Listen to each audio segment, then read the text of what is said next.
everybody to the season finale of The Top Shelf, rounding 2021 off with some of my favorite people, as disruptive as they all are. I love them all dearly. We are playing DDTV, which is DungeonDelvers.tv, written by the fantastic... Oh, where am I on the overlay? Keganexe over here. And it is also their birthday, so please wish them a happy birthday. We'll get there, but a toast to Kegan and all of the fantastic shit that they have brought to this show. But I am Mads, your host. You can find me at JK Madigan on Twitter and other places. We're going to go ahead and go around the overlay. We'll introduce everybody, and then we'll talk a little bit about DDTV, because it works a little bit differently, and we definitely want interaction from chat. Starting top right, working our way clockwise, we've got Bright Dystopia. Why don't you kick us off? Oh, okay, sure. Yeah, just put me on the spot like that. Hi, everybody. My name is Bright. You can find me on all forms of social media, Bright Dystopia. And tonight, I will be reprising the role of Calvin Longenswordenstabber. Screen name Excalibur. Kegan, it's all yours. Oh, I'm going second. Wow, cool. Well, we don't have Kegan Tony in here, so like I can put you wherever I want. Cool. Yeah, I'm Keganexe. You can find me online at keganexe.com. And tonight I'm going to be playing the ancient and powerful wizard Gralabrax. And my screen name is Gralabrax55315. There's more numbers, and I don't remember them offhand. There's a bunch of numbers though. Perfect. Vermin, you are up. Hey everybody, I'm Legendary Vermin, and tonight I'm going to be Kikimora. Username, let's go, Kikimora. Oh god, I knew I had to fix something. You're not Renly Tan. Give me a moment. We're doing awesome. Right out the gate. It would not be Top Shelf if I didn't miss one thing. Alright, Sarah, Thank you. Sarah, why don't you keep us going? Hi, I'm Osarix Franco, and tonight I'm playing not myself. I'm playing Viagra, and I'm gonna be the fucking champion of the world. So get out of my fucking way, bitch. Vermin, hey, you didn't change your screen name on Zoom, so I don't have it. You said it once, and I've completely forgotten it. Let's go, Kikimora, come on! Thank you. My memory isn't that good.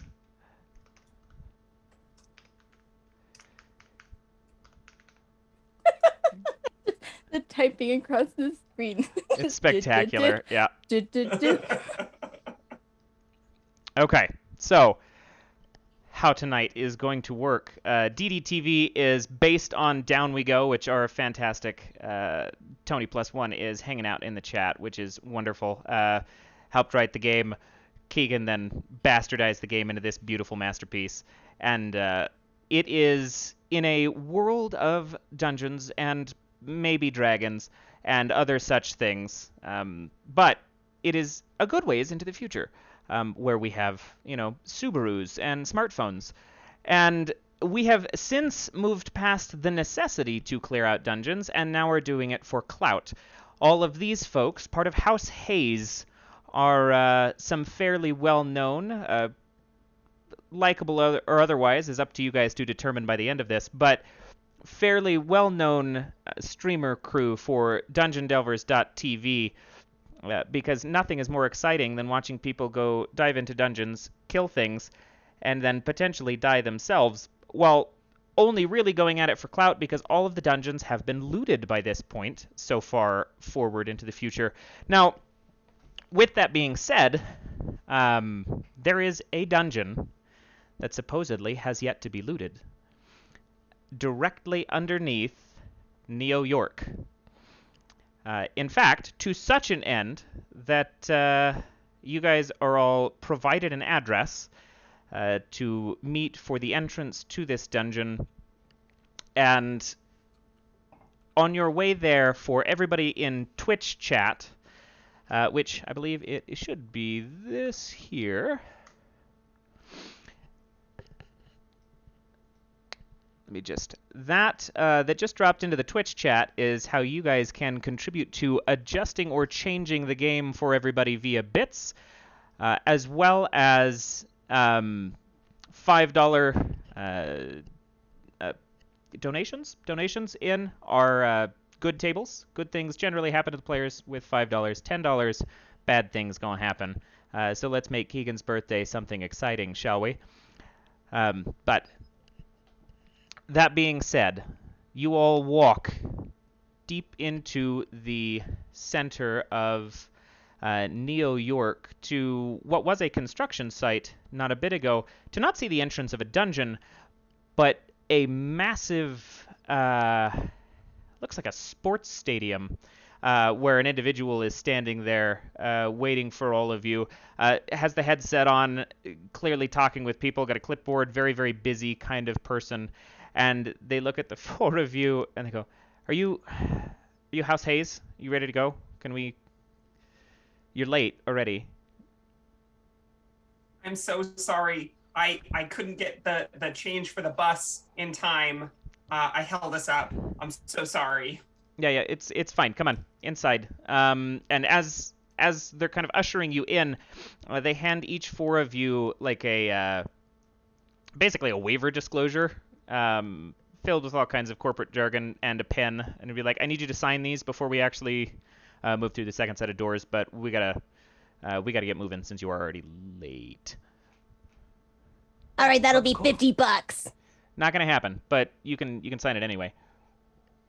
What? Or you can wait outside. Either way works. Love practicing my signature. Big old signature with like many loops and hearts over all of the I's, and the O is also a heart. Perfect. Yeah, I'm gonna have to read this real quick, so you're gonna have to give me a minute. All right, it's like chill out here for a moment. Sits and just like staring at their watch, like looking back at the clipboard. Vi's gonna pull out from one of her pockets in her like school uniform and pull out a massive Sharpie, and like holding it like a toddler is just gonna like over the paper. Normally those sell for like $100.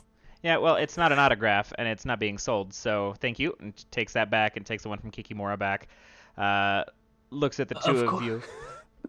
Let me sign this the way I know best to sign contracts. And you see Gralabrax pull out a dagger and slice across their hand, and just a bloody handprint on this contract. Pap. Kikimura comes over and wraps your hand up with like this gauze, this medical gauze that's just covered in bunnies, and all of them are holding swords or stabs or something. Thank you so much, Kikimura. You're the most powerful cleric I've ever met. You're so hardcore. Are you like an FPS delver? Oh my god. Yes, sir, they're here. I know. We're getting them through. Cal's gonna sign it Monka TOS in cursive so it's not readable. Okay.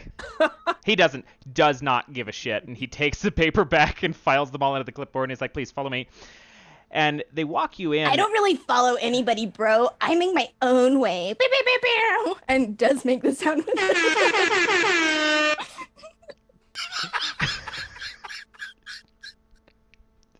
All four of you walk into this space, and you can hear just, it sounds like just tons of cheering from outside the space, and a drow individual is going to walk out into kind of the foyer that you guys are in before you guys get to the crowds, and look at you, dressed very dapper, just ready to go, decked to the nines, looks at all four of you, and just fervently shakes everybody's hands. And he goes, oh, welcome, welcome. I'm Dirk Devora. I'm announcing for everything. I figured you want to make sure everything's moving properly. Apologize for a little bit of the subversion in what I explained this to be, but I wanted to make sure that you guys were coming into this fresh. Didn't realize what you were getting into. Figured it'd be more fun for the audience that way. And you guys are all for viewers, right? Everybody wants more subscribers. This is a good way to do it. It's so. I'm sorry. What is a subscriber? We'll get to that later. We don't have the time now. I need everybody just stay still, listen, ask questions, what you need. And he snaps, and a couple people walk over, and they basically mic you up. And you can see they're putting like lapel pins on all of you that start blinking. Just as another person What are you is doing, walking. Mike, bro? As another person is walking out and setting in front of each of you like a briefcase, and they're opening it up and they're setting up a drone that's linked to this lapel pin on all 4 of you. And they go, now, you've never live streamed like this, I promise. So everything here is sponsored by DungeonDelvers.tv. This whole thing is specifically for the best of the best. And what better way to inaugurate our new dungeon delving mega dungeon that we have constructed specifically for just streaming content than to bring House Hayes in. In front of all of you, you're going to be mic'd up and wired to the whole system the entire time. All of these drones have your cameras on them. They will make sure that you're always getting the best angles. You really don't have to worry about it at that point. We've already got your streaming info, so all 4 of your channels will be live this entire time, as well as, because this is inaugural, and there were, I'll promise, a lot of NDAs that we had to sign for this, but we've got most of your subscribers in person in the audience out there. It's going to be good. So, just have fun, and I'm real glad y'all signed the disclosures, because we're not holding anything back. This is going to function just like an actual dungeon, even though it is artificial. So, try not to die. As is the fun of viewership. And Legends never die, bitch. That's the spirit. You'll get through it, I'm sure. I'm gonna go get to my announcer seat, and y'all can do what you need to prep for a minute. If you have any questions, any of these hands will be able to help you out, and I will see you all shortly, as will everybody else. Any kind of all right, Cal fam, I'm here to tell you that we're going into this dungeon and we're going to sleep at the very fucking bottom. Stay with us. Stay tuned. The one dude who is setting up your drone looks at you and looks at the drone that you're manhandling and is like, I haven't turned it on yet. You want to give me just a minute so I can plug that in? Or I'm trying to warm up, bro. Oh, okay. Sorry. Didn't just warm up. I'm like, if you want to actually do that, we can just give me a minute so I can get it all flipped on. But okay. So, any final questions for me or the rest of the crew before we get you out there? Sorry, Dirk had to leave pretty quick. This drone, you call it, is it a sort of a familiar? You could consider it a familiar, yes. Although it's artificial, man-made, carbon fiber, actually. Interesting. I'm going to ponder my orb. Sounds good. Okay. All right. So, if there's nothing else, one of these individuals is these kind of deckhands for all of this is going to walk you out into the basically the entrance gates to this Colosseum, and instead of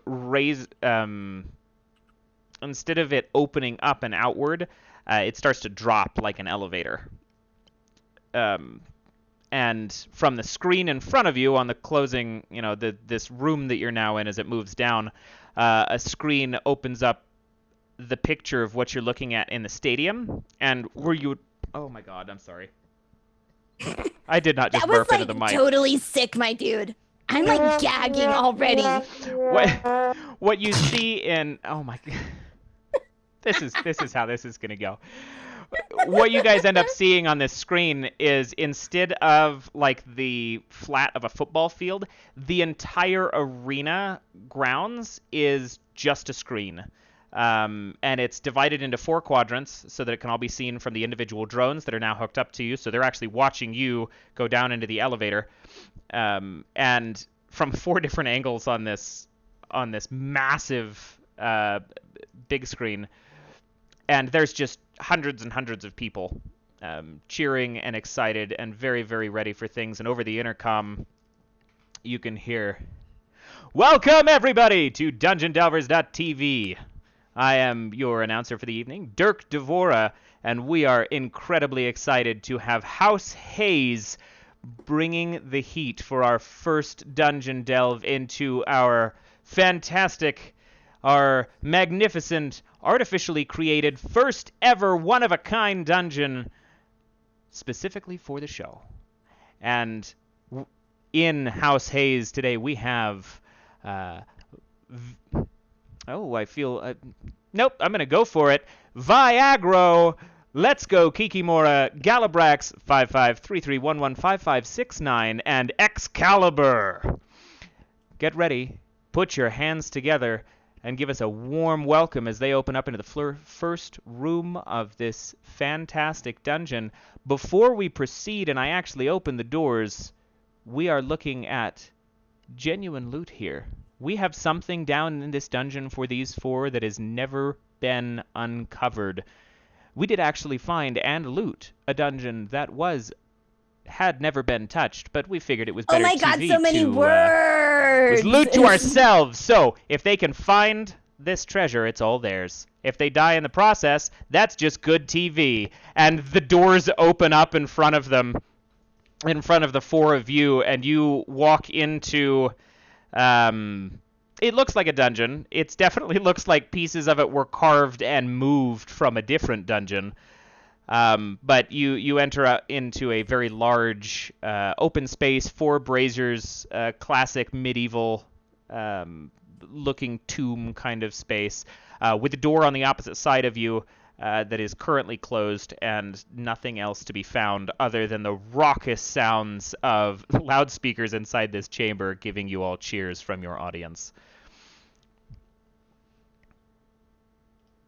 Oh What do my you god, like, let's just fucking go already. Which way Of do we course, go, though? Viola. After you. It's Viagra, because I'm fucking lit as shit. Correct.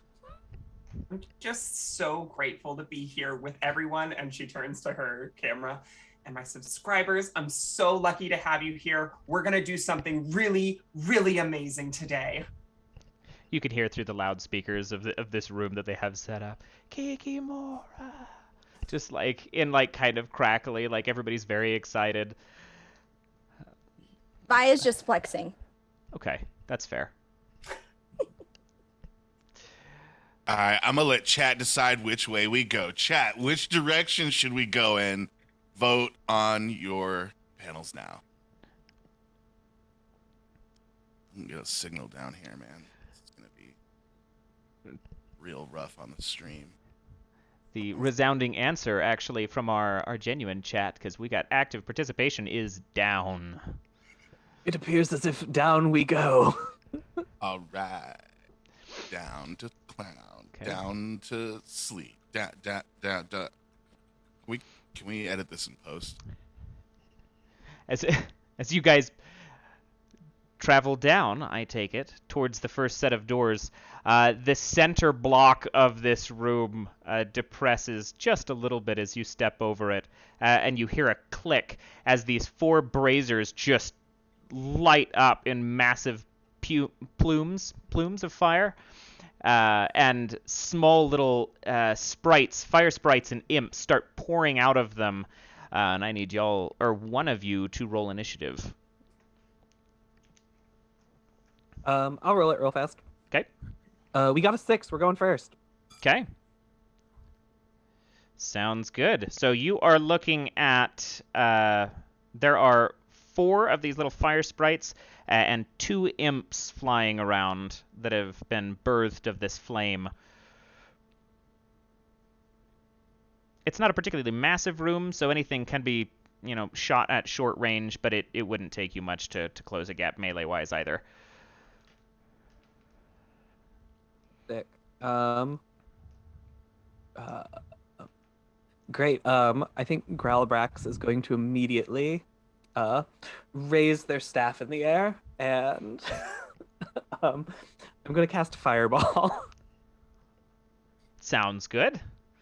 Read to me Fireball as pertains to DDTV. Yeah, it's going to deal 2 damage to 3 of the imps, or sprites, or 3 enemies. I'll let you choose. 2 damage to each? Yep. Okay, so these two imps, as they're hit with the brunt of the blast of this firebolt, just turn to ash, instantly just burned alive. The fire sprite does not seem to care in the slightest.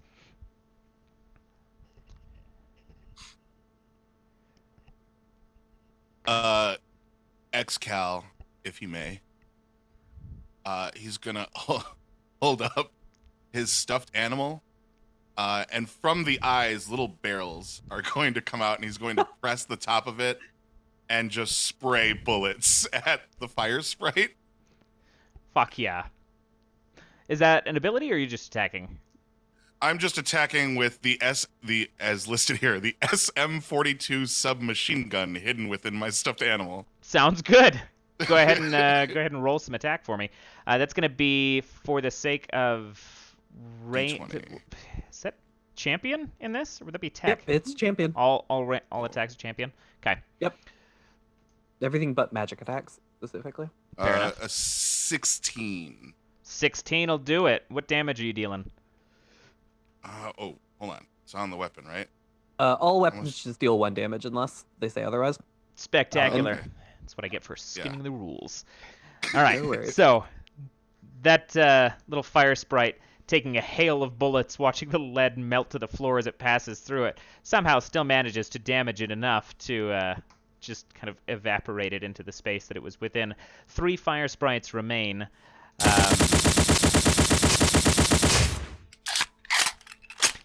Rocket cheers.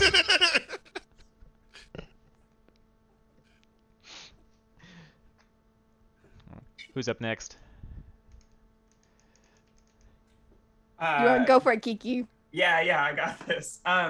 So Kikimora draws her sword, which is like as tall as her, like 1.5 feet wide, and just her whole like outfit and her sword is done up with like gold and green motifs of like vines and flowers all over them.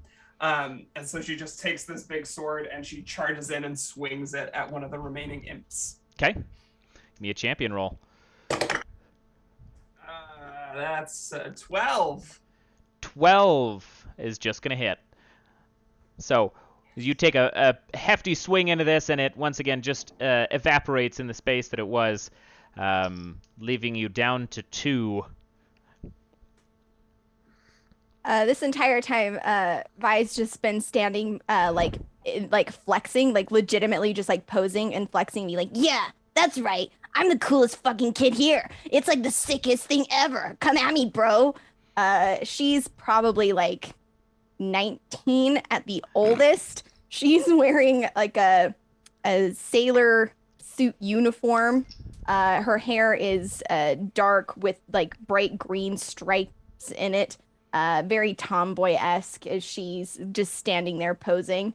At the sound of Cal's like gunfire, she is going to dab with each bullet as it like goes off behind her, and then it's gonna turn around and be like, "Let me show you how it's done." And she's gonna pull off of her back.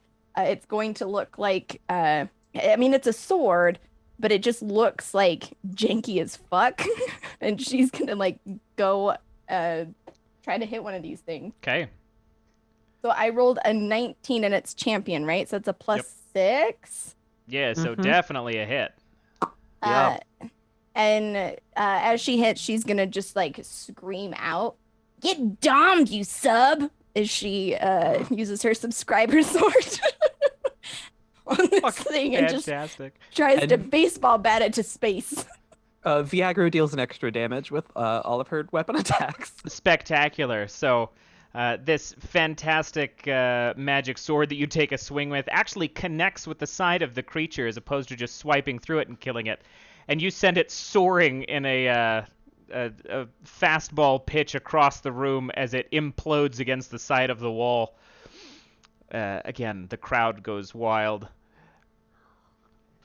Which leaves one left, at least for the moment, as both of these all 4 of these braziers do not appear to be lessening their burn at the moment. And the one fire sprite remaining at V aggro, watching her damage done, is going to kind of hop across the floor, leaving little burning trails as it hits you and then just explodes. And I need you to make a tech roll for me. Who's doing this? That would be Is it you. me? Okay. That's a hacker alright. roll. A hacker Oh, roll. okay. Yeah, not tech. Hacker. Okay. Oh shit, that's a 19, but plus 0. Okay. So this fire sprite explodes, and you take that sword and manage to stave off the blast with its qualities, leaving just I'm a scorch already mark too across late, the side you of it. dumb. And once again, this time, 6 more of these fire sprites and 3 of these imps pour out of the braziers, and you guys are up.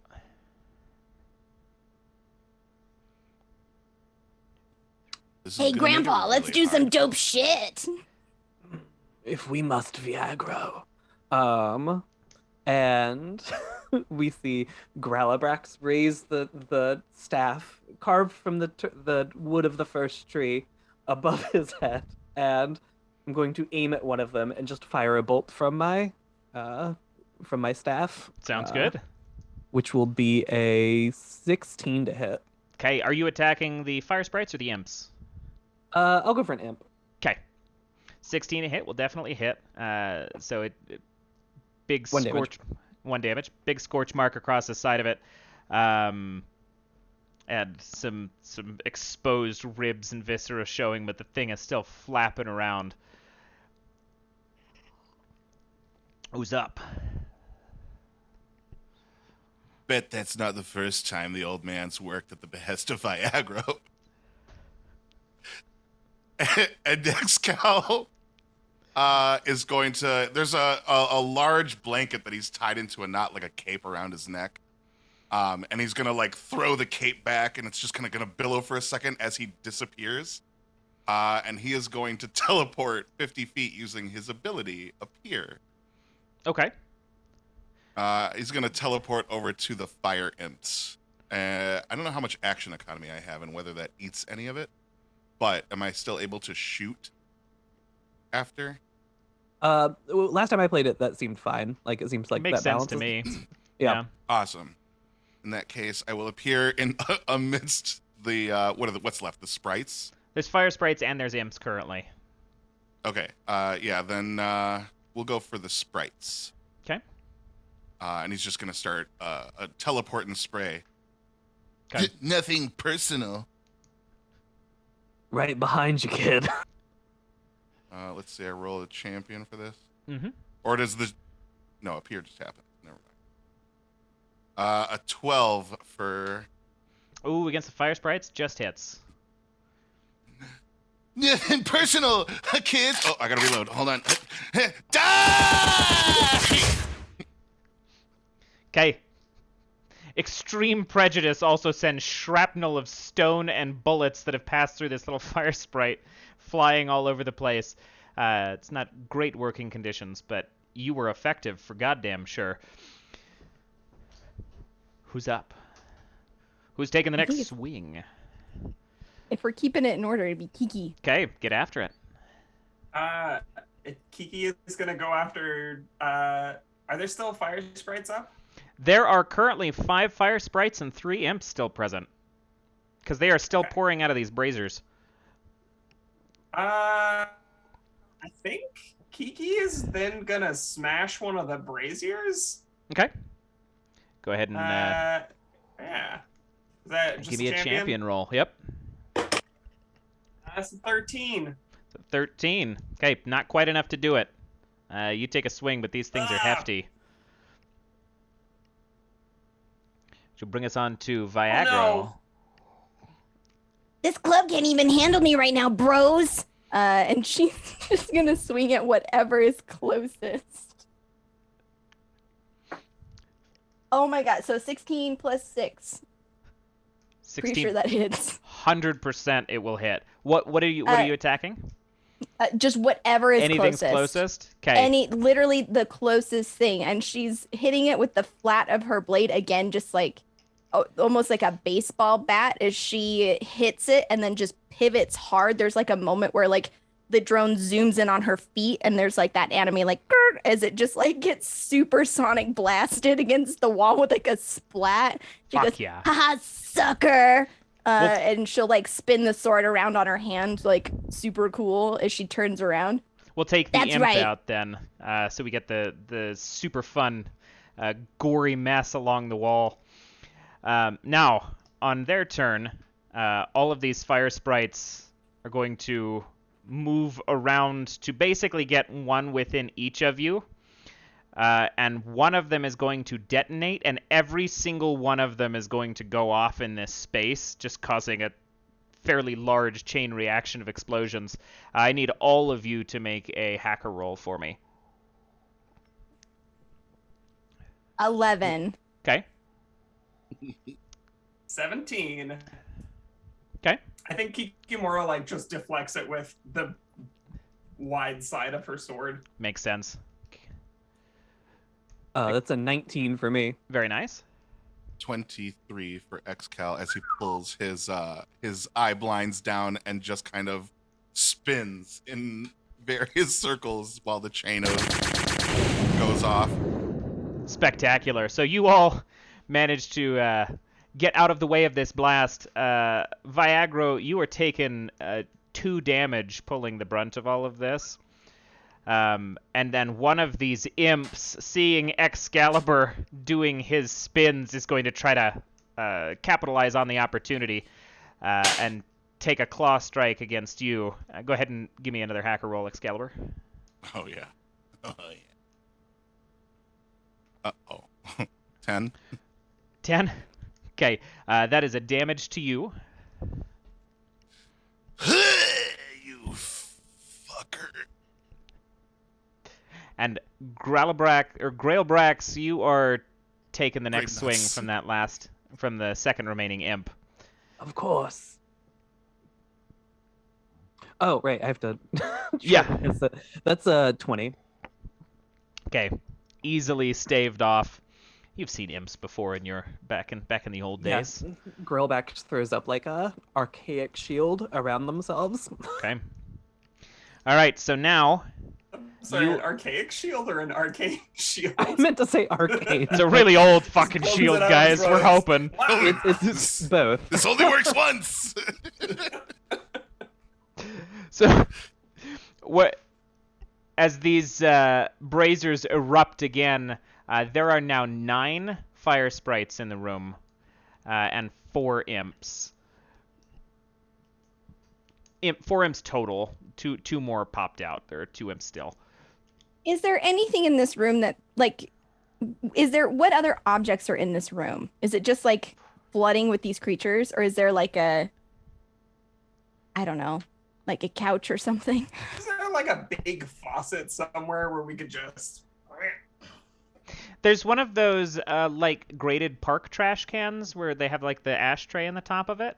Perfection. In the corner, just in case. Perfection. Oh, God. All right. Maya's gonna turn to her drone and, like, grab it and manhandle it down so it's, like, right in her face and be like, what do you think, guys? Should I take out the trash? Just kidding, I don't fucking care what you think. And she's gonna run over to the corner and grab the trash can. I want to use my ability show off to make an impressive feat of strength. And I want to line this up with as many of those fire pixies as I can and huck it to just, like, take them out with this garbage can. Just, like full on, like, behind the head and just huck. Okay, for full effectiveness, you're looking at a 17 or higher, but go ahead and roll champion for me. So it's an ability, which I thought was auto success. I didn't realize that was an ability. It's show yes, off. please. Yeah, Oh, yeah. make an impressive feat of strength. So she's literally just getting behind it and, like, with this trash can, wrenching it up off the ground and just hucking it. As it does, again, there's, like, the drone, like, stops and it, like, goes to, like, get the behind, like, the head as she throws it, and there's, like, a boom sound as she just breaks the fucking sound barrier, hucking this garbage can. Okay, so this garbage can just gets, it pushes probably 5 or 6 of these things, just compresses them all as it flies through the space and impacts with the wall, smashing them all, but enough of them in a close enough proximity as they go out and erupt. The trash can flies the other direction, straight towards... I love random rolls. Alley-oop, Kikimora. bitches! Kikimora, make a hacker roll for me.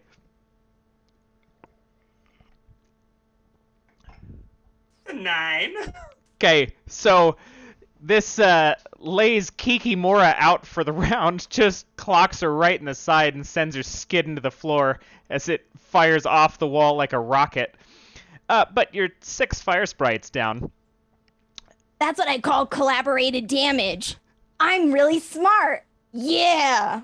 You are like the most obnoxious diva clone I've ever seen. I don't love diva, I'm sorry, but... Yeah, check out these abs, bro.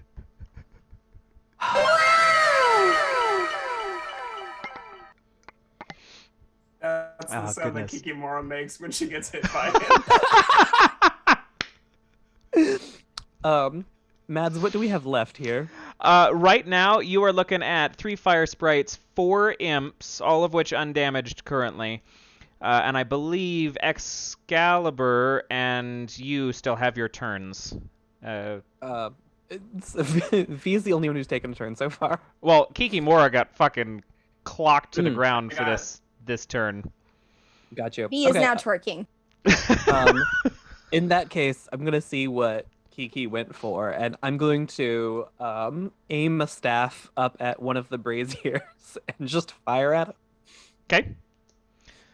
Sounds good. Go ahead and give me a roll. That's a nat 20. Let's go. Ooh, spicy. So this energy bolt fires off and hits the side of the brazier and just sends shrapnel of this stone scattering all over the place as the top copper bowl that all the fire is in hits the ground and goes rolling, and coals just kind of fall and ash all over the place. But the fire itself goes out, and as does one of the imps vanish in the process. Excalibur, you are up. How many imps are left? There Just are out of curiosity. 3 imps and 3 fire sprites left. Okay.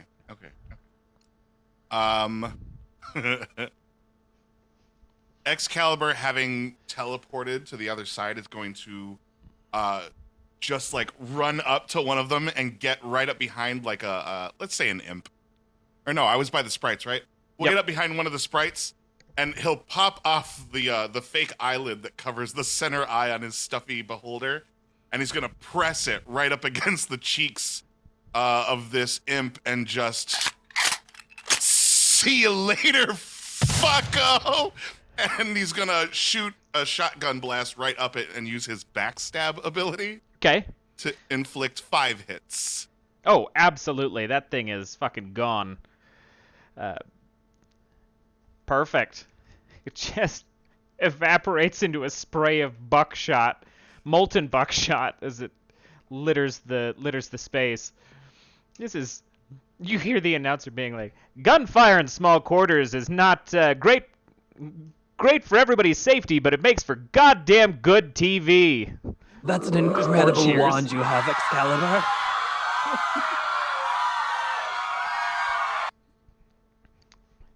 All You're right. going to have to teach me that spell. You got 2 imps right next to you. Both of them are going to go off on Excalibur. Give me a hacker roll. This is my favorite rolls. 8. 8? Okay, that is 2 damage to you as well, as both of these just explode, singeing the base of your blanket cape. My cape! No! Each 3 of the imps, for the sake of ease here, are going to spread out and take a strike against the 3 standing individuals. Oh, actually, you're literally not standing right now. Never mind, Kikimora. You still make a roll for me, but that one, it might be a little bit higher to get out of the way. But Viagro, Grailbrax, and Kikimora.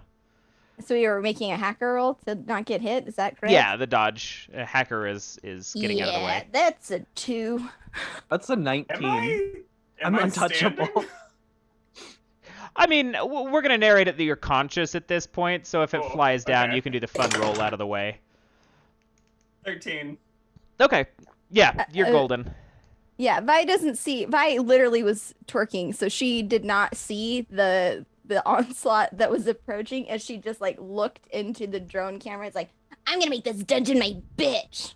As the imp flies up onto the back of your head and just takes a big claw down through your hair. That is another damage. What the fuck, bro? Grailbrax, you're fine. Kikimora, you are also fine. 3 Brazers left. And we've got 6 more fire sprites. And the 3 imps remain. No additional imps pop up. I need to call upon my ancestors. Bring us health. Yeah, make it rain hell. Let's go. You heard him, folks. Try to make sure that they don't die too quickly. I'm like trying to read my moves. Stand by. I'm trying to see if there's something I can do that's a you're little good. bit more a wider hit. You could maybe rage at stuff. Yeah, that was what I was thinking I would do. The way I would describe this is as Vi got hit, the attack cut her perfect bangs, and now they are uneven. Oh no, her baby bangs. Not her baby bangs, and Vi will like kind of catch it in the screen and be like, oh god, now I look like a fucking nerd. She's gonna turn, I'm gonna kill you for that. And she's going to attack whatever's nearest using rage. And like just kind of try to like do the like boop, boop, boop, boop, boop, ping pong through them as many as she can get. I don't know. Inflict 1 hit on a target. If this downs them, repeat them until a target isn't downed. I want to point Okay. out real fast. V sword deals an extra damage. That would be 2 damage to each of them. Yeah, 2 damage. If it gets downed, I just fucking warp. You just keep hitting everything until you miss a hit. And no, Until until something it's doesn't not die. downed. Until Oh, it's not shit. downed. Oh no. Okay, so Oh, What? Yeah. all right. So you watch as these beautiful bangs are removed before their time. They like filter away in the wind. Yep. Viagra just loses it and systematically takes out every single enemy in the room, like fucking Hammy from over the hedge. If we're talking just bouncing all over the place. Yeah, just ping-ponging, and when she stops, she comes to that like skidding stop with the sword blade like held behind her back, and she's kind of like smirks and puts the blade back on her back and goes, "Yeah, I'm the fucking best there's ever been, and don't you forget it, bitch." And then as V finishes that, we see all of them cleanly slice in half. Yep. With the one shing noise, just like, yep, it's beautiful. This is Yes. the dankest dungeon. Ooh, it's got $20 coming in. I need to know if that $20 is for good or bad. If you're leaving it up to me, I'm sure they won't appreciate it, but you can if you'd like. While that's getting sorted Check out, the boards. We're all getting another check the magic item right now, boards. Matt. Oh, god damn you, Cole. All right. So here's what happens. We're gonna roll this in narratively. So as Viagra cleans house with all of the enemies around, all 3 of the Brazers go out and just drop everything. You are left in darkness as the door in front of you slides open, revealing a room with a series of chests. There are 6 chests present, and the middle 4 are ajar. The 2 on either side are locked tight. And they go. Truly, this is the dankest dungeon. Okay.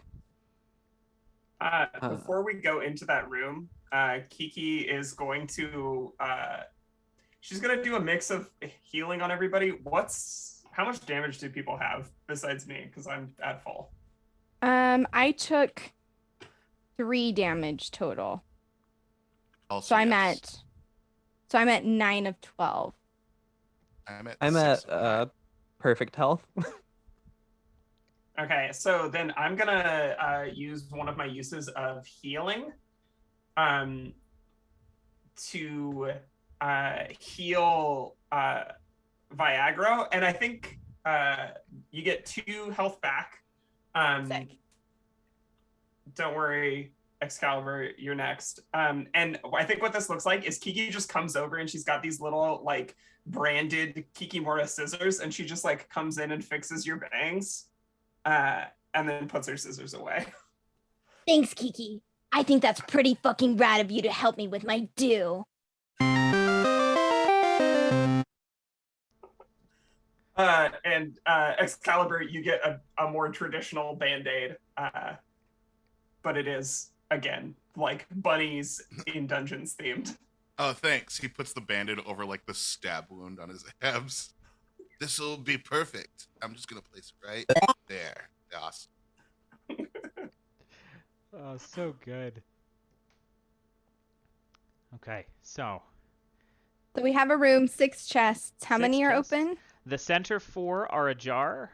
The one on either far side are locked. Whoa, shut. dude, I thought you said they were chests. Now you're talking about jars. Which is it, dude? Conspiracy theory. Pew, pew, pew, pew. I don't even have words for that one. I wanted to, and I can't. Yeah, I know. I'm fucking smart as shit, my dude. She's talking into the meta. Illuminati can't get me, bitch. Dang. And Kiki will instead of manhandling the camera as everybody else has been doing, Kiki will look earnestly into the camera. We get an opportunity right now to be the first people on DDTV to take actual loot from a dungeon. I'm gonna check it out, and you're gonna get the scoop. And she's gonna run over to her, to the nearest chest, I guess. Okay. Kegan, did that table get shared with everybody? Or is that just No, something you have? I have it. Oh, that's spectacular. No, I love it. Yeah. Please Yeah. roll for Kikimora's magical item.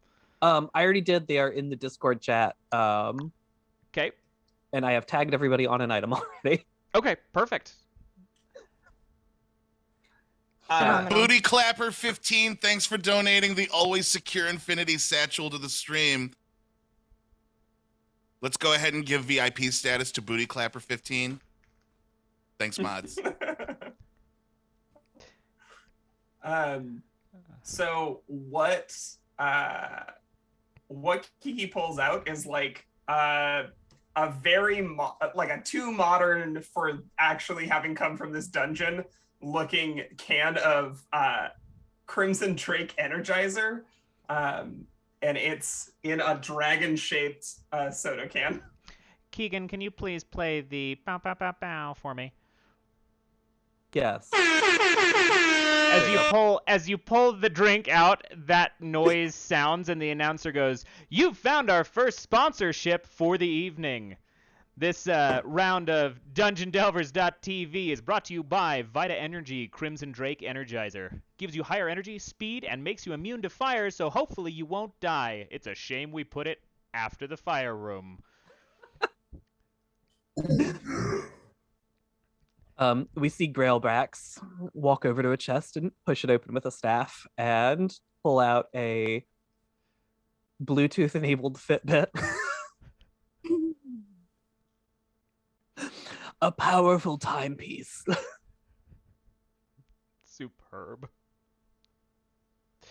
Vi's gonna stride in, Yeah, okay, nerds, let's see what we fucking got here. And she's going to put her foot on the chest and kick it over. Like, not opening, she's just gonna, like, kick it as it flips over the back. And out of it will roll, like, with a, like, honk. It's, like, weird little goose.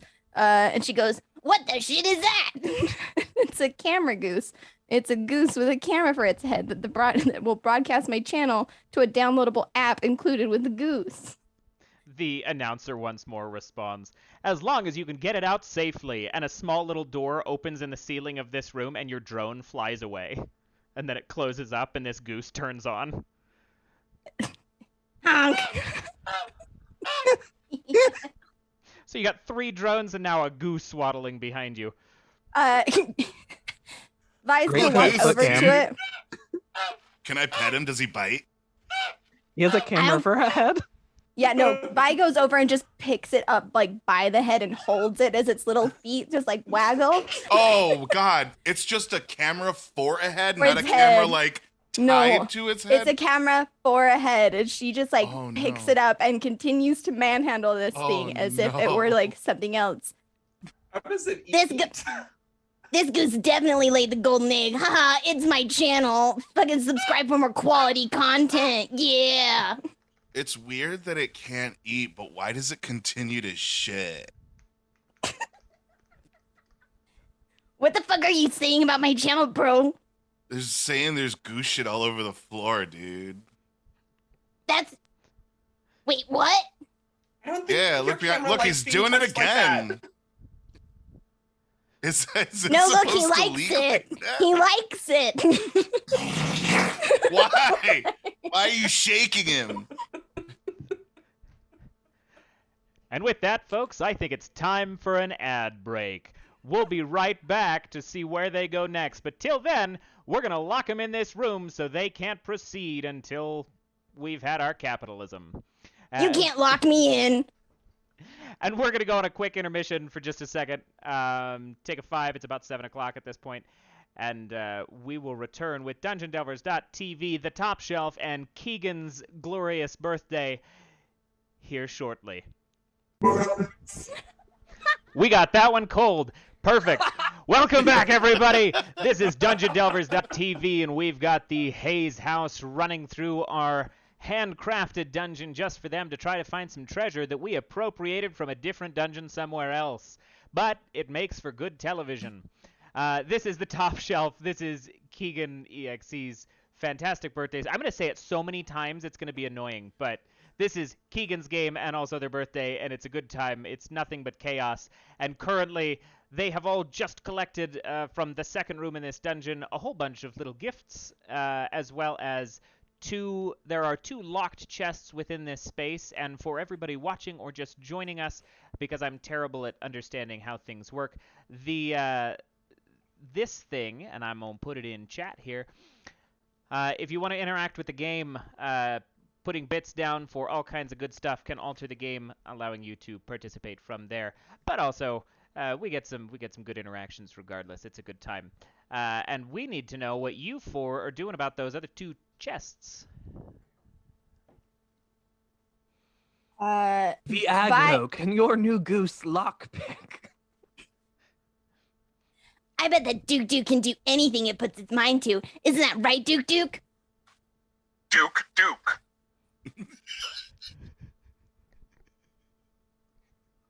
Please make a hacker roll for the goose.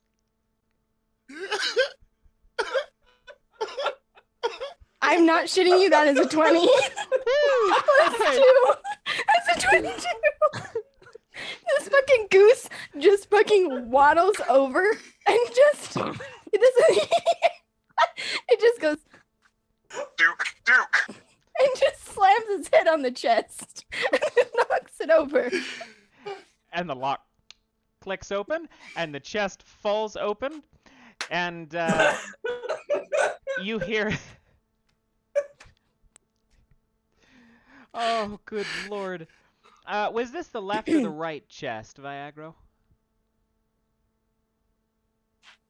I don't know. The right. Okay, so as this chest falls open, you hear some glass shatter, and a pin click, and green fog begins to roll out of this chest up into the space, and they go, "Uh-oh, the duck might not be able to breathe, but the rest of them are gonna need to." If the duck is gonna take any damage, I'm gonna use my guard ability to take damage for the goose. The duck canonically doesn't have a face. He doesn't have to breathe. Yeah, the I don't duck think he does- has the to goose, breathe. The goose doesn't need to breathe. Oh, Excuse okay. you, it's Duke. yeah, I think it's hit it, and now the because as the stuff starts coming out, it's just going to Duke. it just keeps running into the chest because it can't see. Which is terrible for subscriber count, because now you're just watching your video feed just be like headbutting the side. What the fuck, Duke? It Did you appears we should fart, bro? get That's out of here. disgusting. You are looking at 2 doors in this room. If you are piecing out, there's one to your right and to your left. You came in from the one behind you.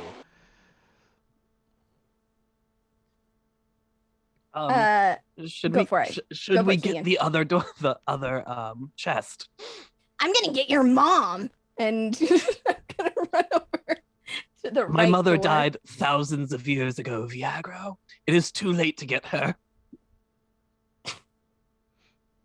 Not when you can raise the dead with your lovin'. I'm sorry, what? That would be a sight to see, Viagra. A sight to see indeed.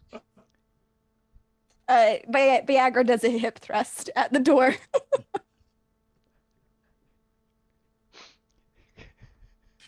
She So, sounds like a real I rigamami.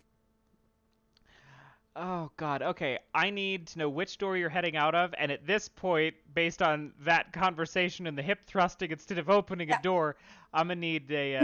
No, I'm opening the door, but Are I'm you- doing it with show off. Make an impressive feat of strength. I'm busting this door down with my hip thrust. All my right, all guy. right. Dick. Viagra, your hips maybe are strong enough to bring my mother back. They don't fucking lie, dude.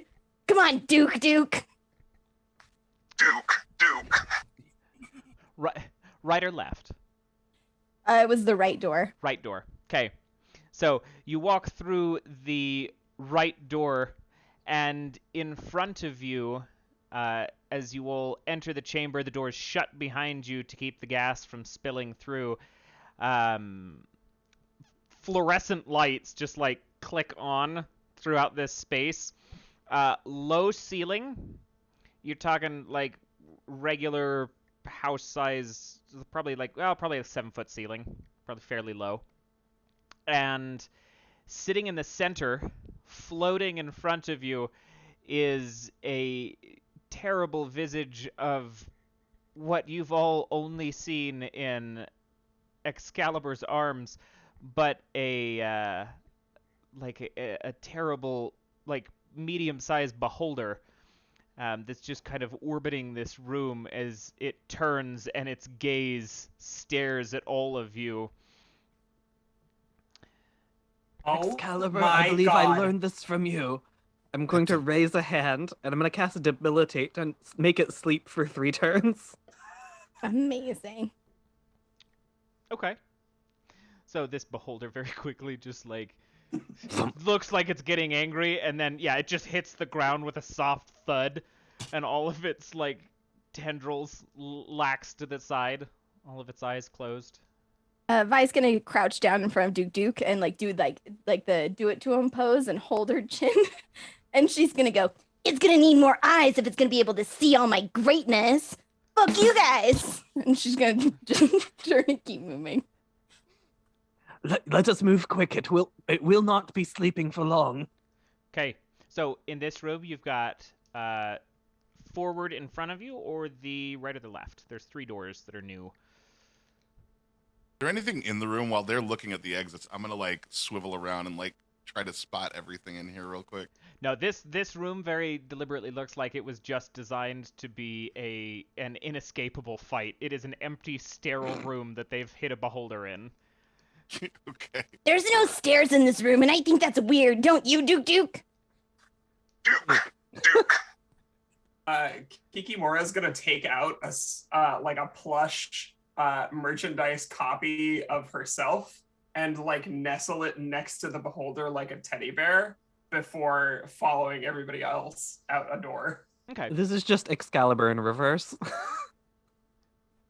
A sleeping beholder with a stuffed person. Stuffed me. I rip off a piece of the blanket where it got burnt earlier, and I tie it around the dolly's neck. Yeah. And then I take a selfie, like, right in front of the sleeping beholder and, like, run to Everyone the is only going to be sleeping for so long. We have to.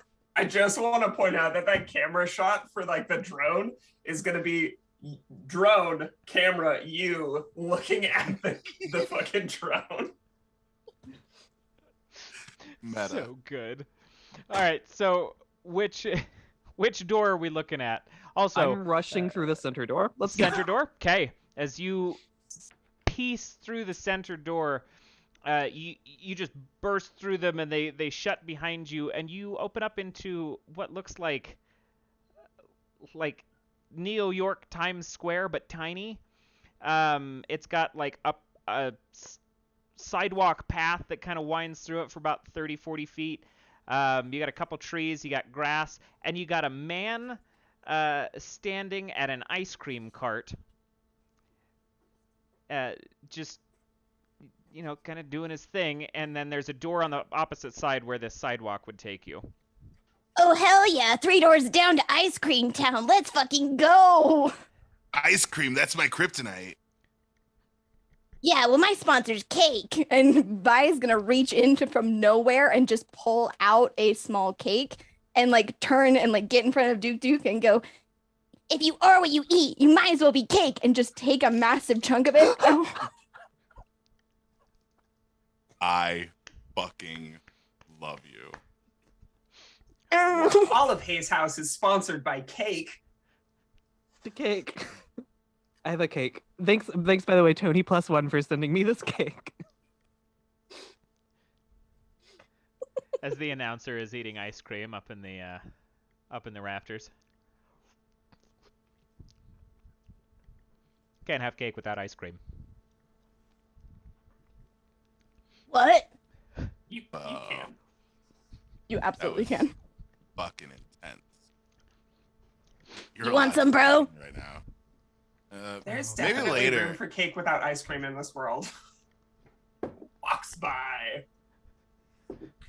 We're in fact sponsored by cake. Parenthetically, no ice cream. Remember, Duke, you should always try to be a snack. Duke.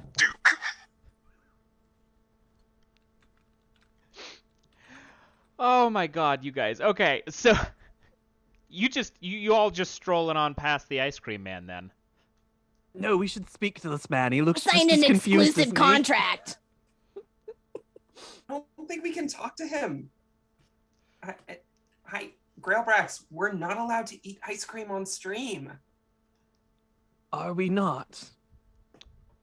And Kikimora is gonna pull out her phone and kind of like whip to the spot in their contract and turn it around for him. Interesting. And I signed this.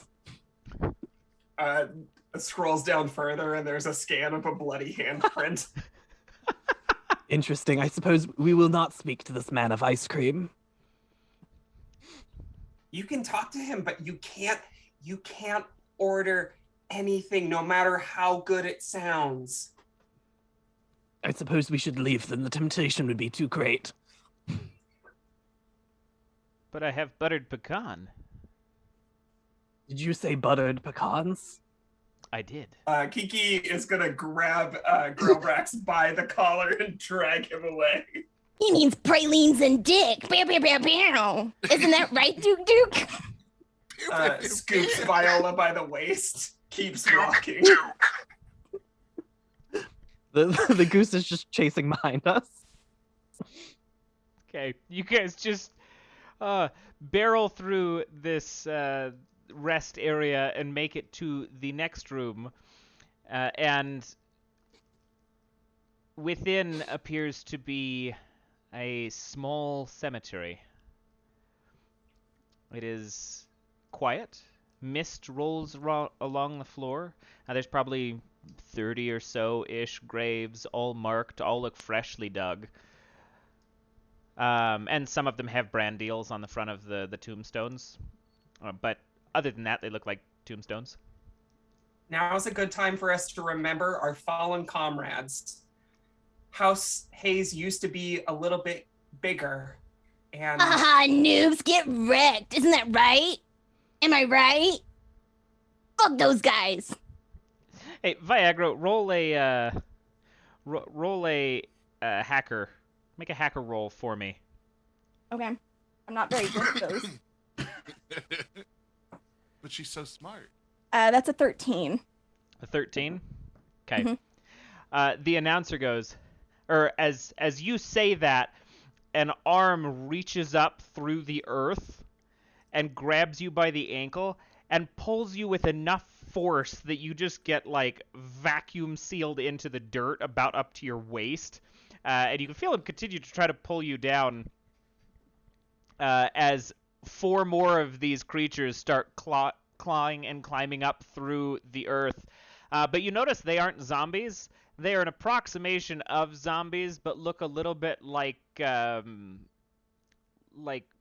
puppets, like they were half-finished, like animatronics, but they're all people. They just go, since we didn't have any necromancers on staff, the only thing better than zombies is robot zombies. And then You just hear is this- Vi screams over things. Not my Heelys! Vi, is this what you were expecting when you revived my mother? I just got them washed. These are an exclusive edition. Fuck off. let's all take a moment to remember Howard Schmuck, or as we knew him, Schmuck Buddy 42069. Go on, Kiki. Not my What you were saying was fucking beautiful. Heelys. Keep going. You're getting oil all over the laces. That's never gonna come off. Before we met Grailbrax, it was an important time in our lives, and Schmuck Buddy got us through some really nasty dungeons. As you guys are making this memorial monologue, the robot zombies do not stop, so I have nixed the initiative roll for you as one of them just Extremely fair. interrupts this to just, like, arm out, like, does a finger gun, but there is, like, a 9mm barrel. And this guy just, boom. And Kikimora, I need you to make a hacker roll for me. You know what? That's understandable and fair.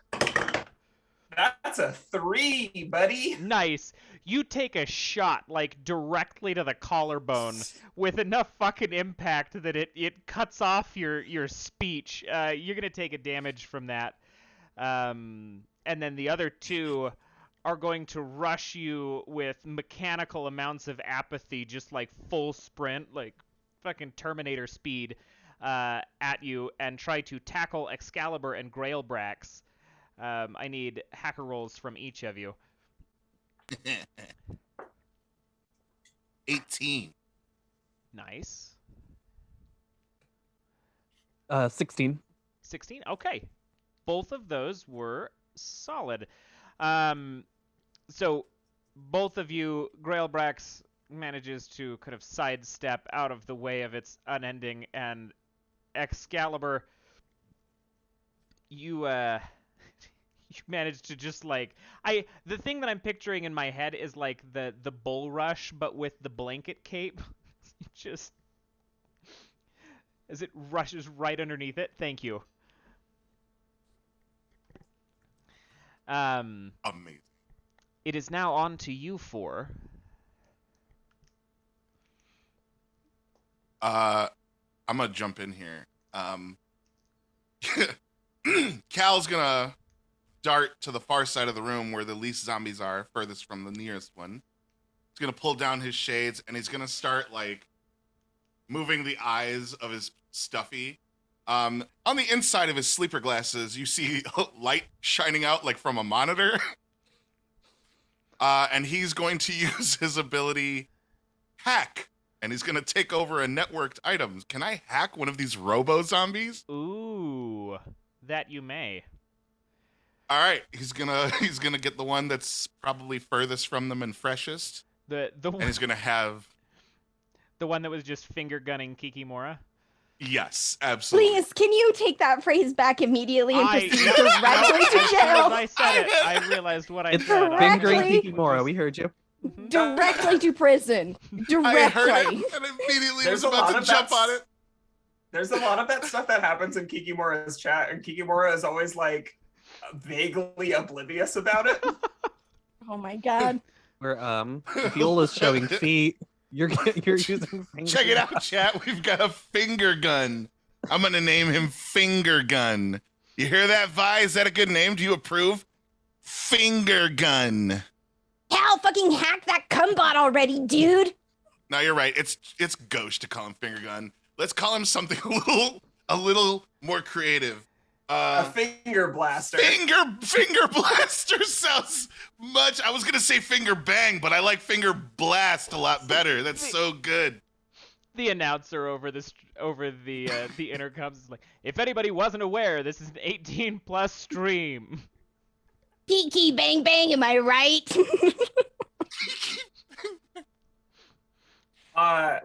Kiki gets a quick selfie of the wound, and types, "Just got finger blasted. Ouch." Context Can we is get lost on her.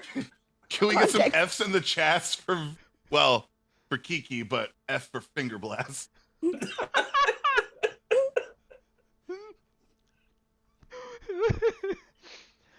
Oh my god. Okay. So, you have taken over this robot.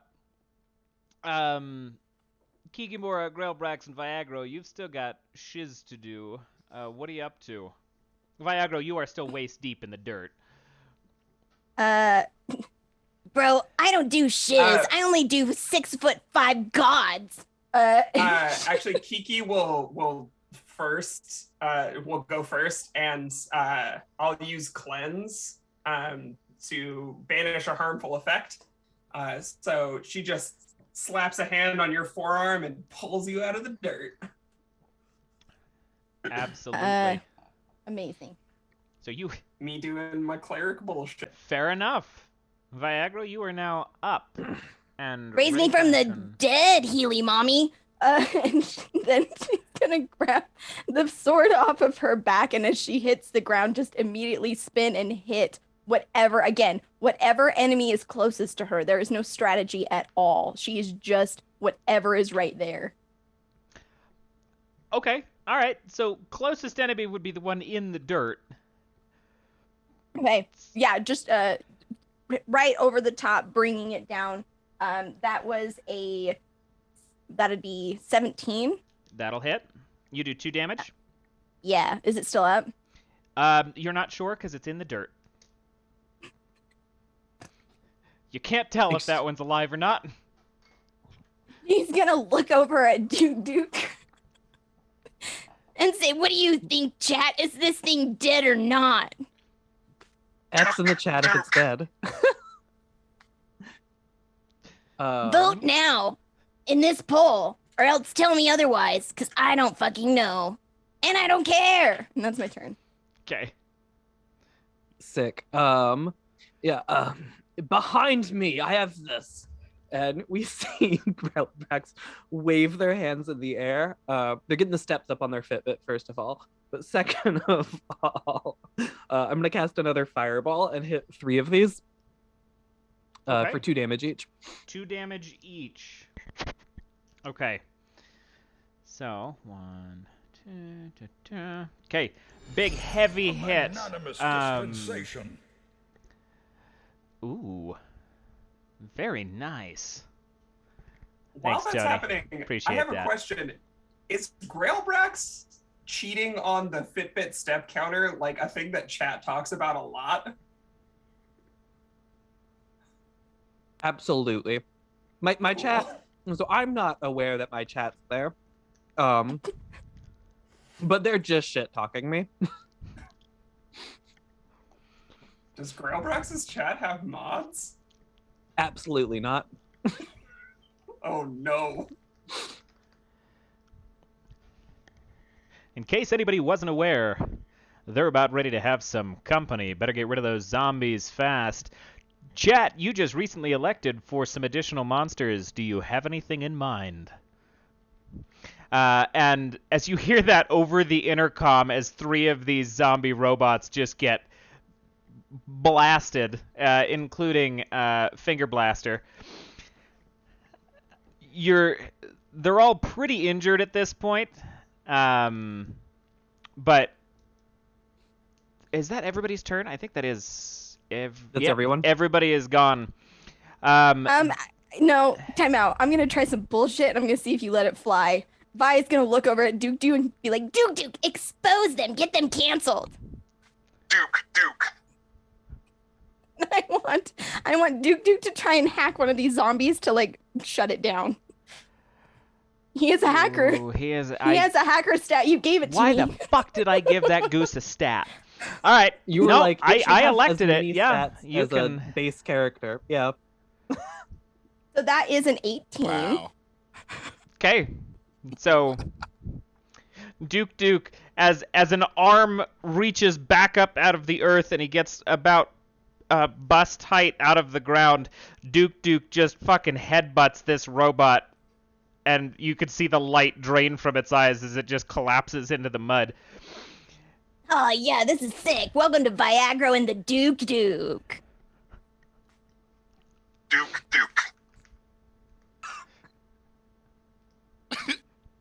That's funny literally every time you do it. It's never gonna get old, ever. That joke's always funny. Evergreen bitches. Wow. All right. The other 2 that are still up Wow. and functional, one of them is going to try and body slam Kikimora again.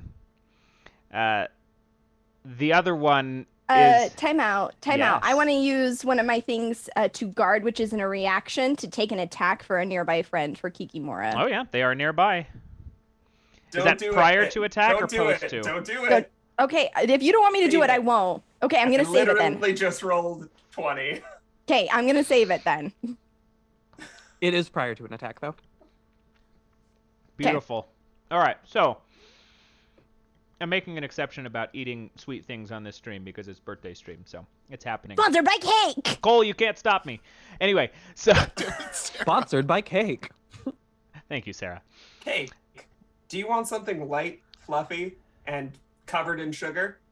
Well, Try I'm not available. Ooh. Saucy. All right. So the other one, you rolled to defend. Again, just easily parries this robot out of the way. The other one is going to take an opportunity in the midst of that to turn to Grailbrax and use his... oh, I have to be careful. I almost said that one real bad, too.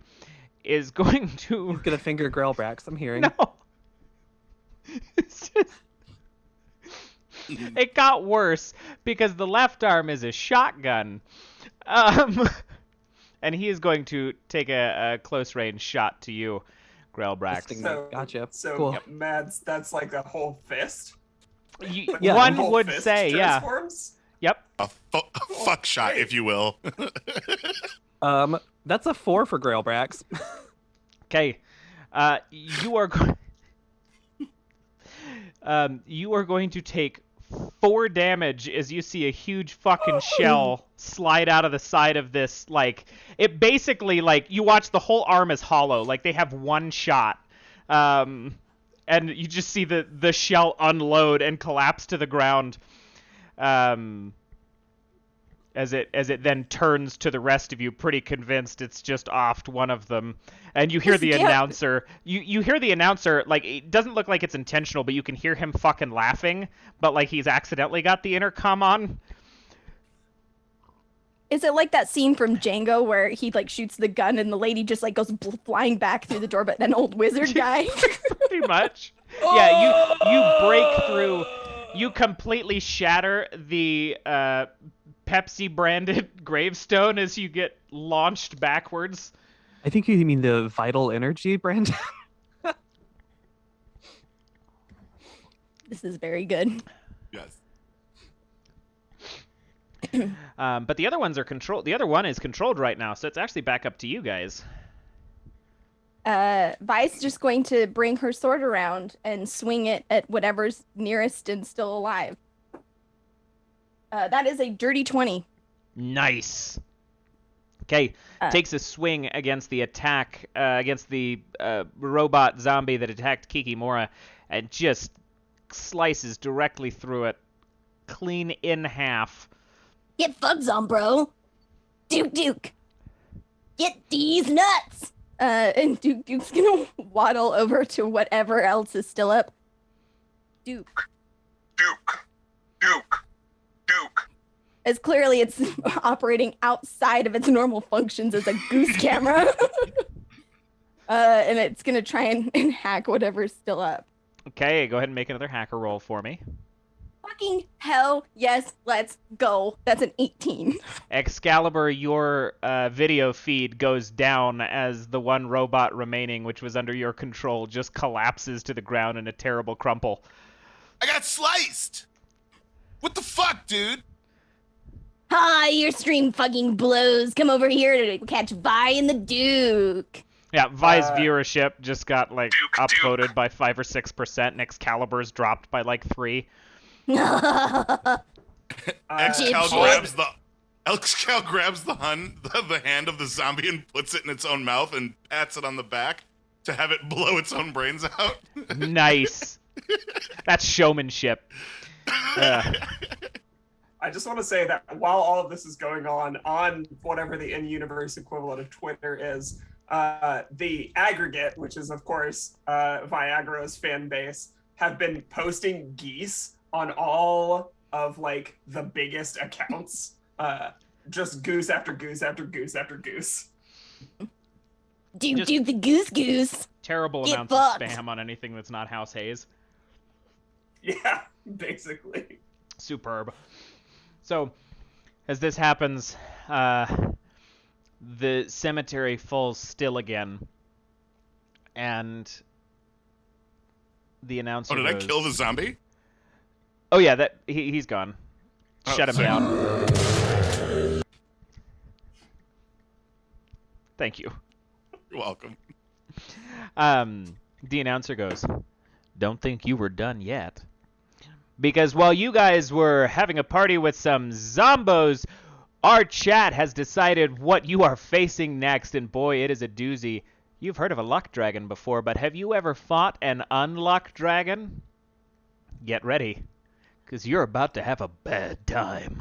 And the roof fucking opens, and this furry black Chinese style, like classic style dragon. We're talking Never-Ending Story. That's a better description. Furry Never-Ending Story dog-faced dragon. Better. Damn, Flies down and roars in front of the four of you. It is massive, and the space of this room has been expanded significantly, and you can actually see the plates in the walls like move to make this room bigger. Duke, hit it. And Duke. And Ballroom Blitz will start playing over some weird little microphone in Duke. You got really acquainted to Duke real fast. It's got a really intuitive user interface. Duke fucks. It's the Goose app. That's what it is. Mm-hmm. Duke, the goose that fucks. Dude, that goose fox. Get behind me! I have this one as well! And I'm gonna cast Debilitate again. Fly, you fools! Get out of here! I do need you to make a magic check for me for this one. What? Well, that's a 1. The unlucky dragon, as you cast your magic, looks at you, and the roar forcefully reverbs that spell back, and Grailbrax is like, "Watch, I've got this one too," and then just, as your narcoleptic grandfather would, collapses to the floor. Grailbrax got Owned. More like a get wrecked dragon. So, Team, it's time. We have to work together. I work alone. I want to reappear on top of the dragon's head. And just like hold on to the front of its nose and just start like shooting it in the eyes with my machine gun. okay, go ahead and roll for attack for me. Hmm. That is math. The 17. Perfect. Timeout. Mm-hmm. I'm gonna add my Okay. +2 to this because I'm worried about it. Somebody gave me. So one I channel want to point. help this. I want to help this because I cut his feet earlier, and maybe explain to me. I have the highlight feat, which is friends get +1 to hit target for level rounds. Does that mean for 5 rounds they get +1? Okay, yeah. So Wait, that +1 hit. Okay, so with the Wait, chat wait, +2 wait, and that wait. one, I'm gonna do it it's- too. I'm gonna do it too. Oh we both- hell yeah! Literally, So I like have- cheer him on, and how do I cheer him on? That's the So, question. yeah, no. So, With all powers combined. yeah, no, this is so you like warp up there. I work alone. Vi's gonna be like, check this out, and just gonna pick up Duke by the head and just forcibly point the goose's head up at it. And watch this guy get calabummered. You can do it, Excalibur. I believe in you. You have what it takes. and yeah, I'll just pull up his nostril, stick the gun in there, and just. Superb. So he gets What? so many hits. So many hits. That's a 21 total with all the help. That is spectacular. So, with that, every single bullet lands into the nostrils of this beast. Is that just 1 damage? Or do you get you know additional what? damage from Viagra's thing? It's friends get +1 to hit target. So I don't know if it's No, that's is okay. it like Still hit 1 hit? damage. Yeah. Just +1 Yeah. to attacks, right? Can I use Yeah. 2 abilities at once or no? Just 1 around. Okay, so I used Appear. So yeah, it'll just be 1 damage then. Okay. So, I believe that's everybody's turn. Girlbrax is still passed the fuck out. Yeah, Grailbrax is out. The Unluck Dragon is going to fly up into the space, making some distance between everybody. Whoa. And then he's going to do a barrel roll. And you, I need you to make a hacker check for me. Okay. 19. No, just to hit. So yeah, 19 plus 5, 24. Jesus Christ. Okay. All right. So you hang on to this thing as it spins through the air at a fairly decent distance. And by its nature of unluck, it collides with the wall just a little bit and sends one of the big metal like sheeting plates on the walls of the extended space careening down towards Grailbrax. Time out. I'm gonna at this point. I would like to use my ability guard, which is reaction, and take an attack for a nearby friend. And she's gonna scream as she's howling, Duke, I choose you! And she's gonna fucking bolt with Duke in hand to protect the old man. Okay. Viagra, are you sharing this damage with Duke, or are you taking it all yourself? I'm gonna take it all myself. Okay. Actually, But I roll a hacker, right? To like, Yep, I roll take hacker. it, but before you do that, Sarah, just because I know that when I hear the words "all this damage," I get scared. I would I'm like okay- to use I'm a my tank. reaction. I'm a tanky girl. Yeah, I think I'm still gonna use it. I don't mean to step on your toes. No, you're but do the thing. I'm do the thing. gonna pull hard on the nostril and guide this dragon underneath his own. I'm gonna use my reaction leverage so that the enemy takes all the damage instead. Combo breaker. God So damn. I dash in front and fucking like go like full Dragon Ball Z as I get ready to like take this hit, and he just fucking nose rings this thing like directly into the ground. Combo breaker. What you ended up doing by nature of the Unlock Dragon is just round robined that hacker check back to Excalibur. Because you're going to nosedive this thing, and it hits the piece of plate on the ground, and it's going to take damage from it.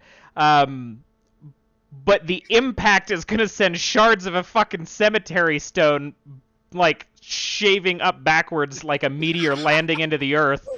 So I need you to now make a hacker check. Oh, sure. Just him or both of us? Just Natural Excalibur. 20. You 25. motherfucker.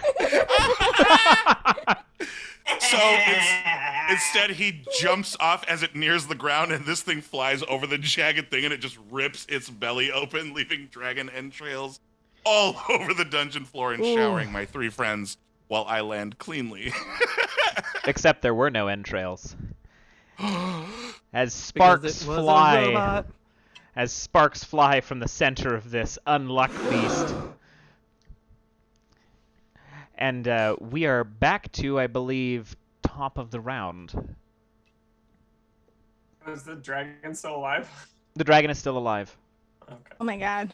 And for your context, that blade, the shrapnel piece, was 3 damage. Where? Growlbrax is still sleeping. I just This gave, is round I just 2 gave out of 3. Kegan an excuse to eat cake. Yeah. I'm Wait, trying. Sorry. No, if you're gonna say the word cake, you have to do a cake spot. So let's go, Mads. What's your cake spot? Have you ever had cake instead of ice cream? It's absurd. You gotta have both. People might prefer cake, but... If you're a bitch. Okay. The announcer over the intercom. Viagra, I've had about enough of your shit. It was not my idea to have House Hayes in on this anyway. People thought, ooh, it'd be good for viewership. Yeah, lucky for you, it's House Hayes on Duke Duke days. Isn't that right, Duke Duke? Oh, I moved it. Dang it, I unfavorited it. Son of a bitch. Duke Duke is just kind of like... muffled under the dragon, like... You mean that's not your actual voice?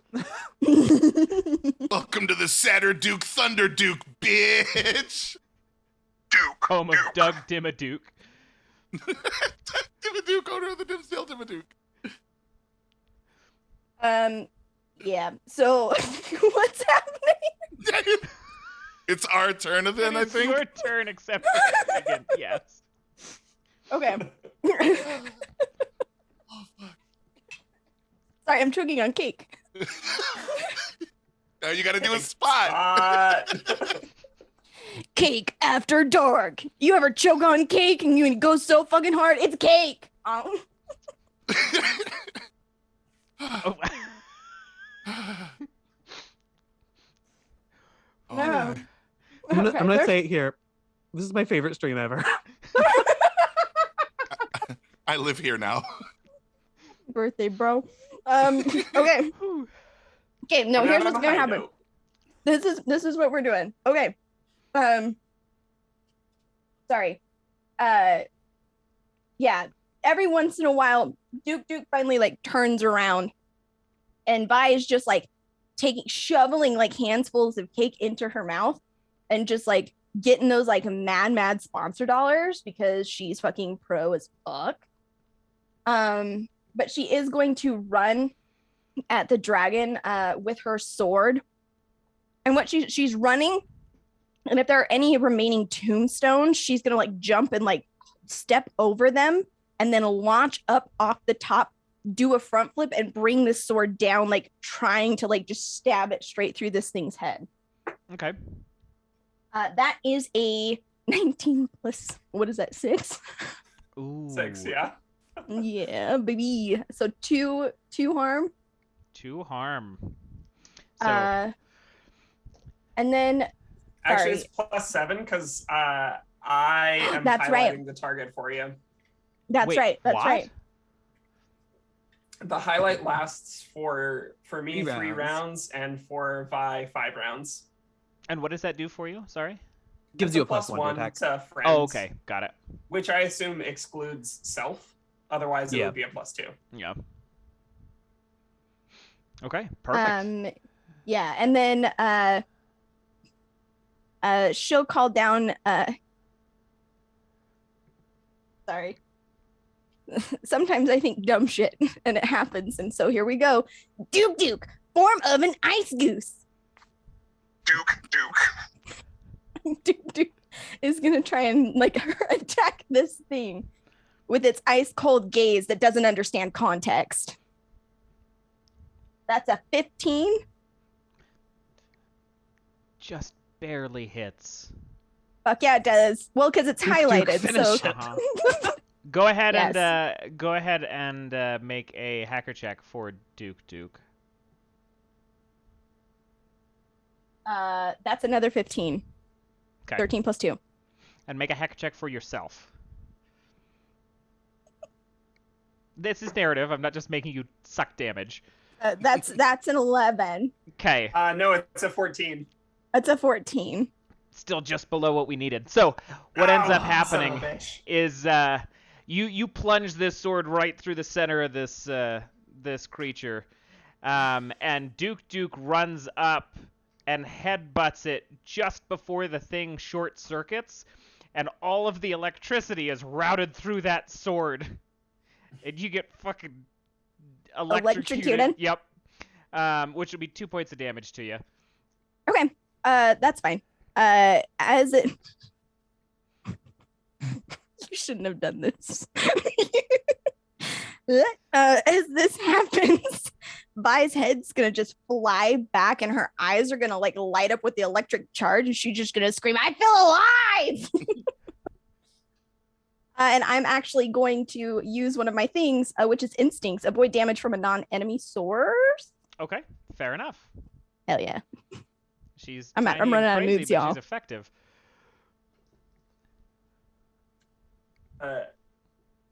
I think. Okay, real quick. Yeah. How damaged is everybody right now? Well, I'm asleep.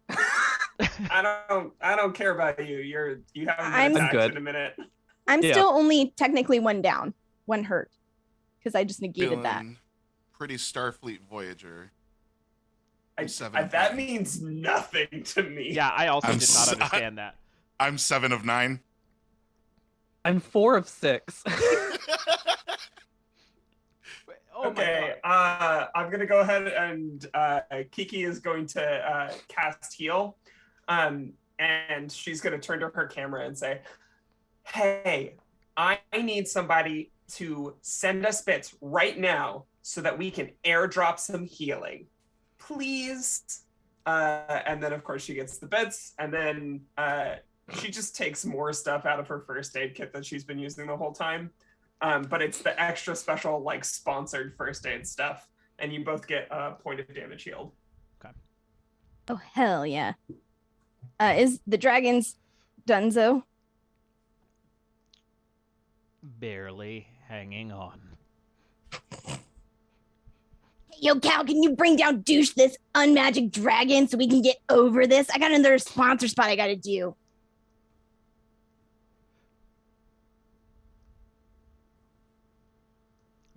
Is that Cal? Oh, wait. I think that's. Yeah, That it was was a your request cue. that somebody finish it. Okay. Yeah, I think I'm the last one left, right? So Uh-huh. I've been chewing on this, but I'm going to reach into the always secure infinity satchel and pull out the 2 pieces of a very large bazooka and try to bring this thing down from its flight pattern and use backstab. Okay. Hey, That deals 5 damage. it does.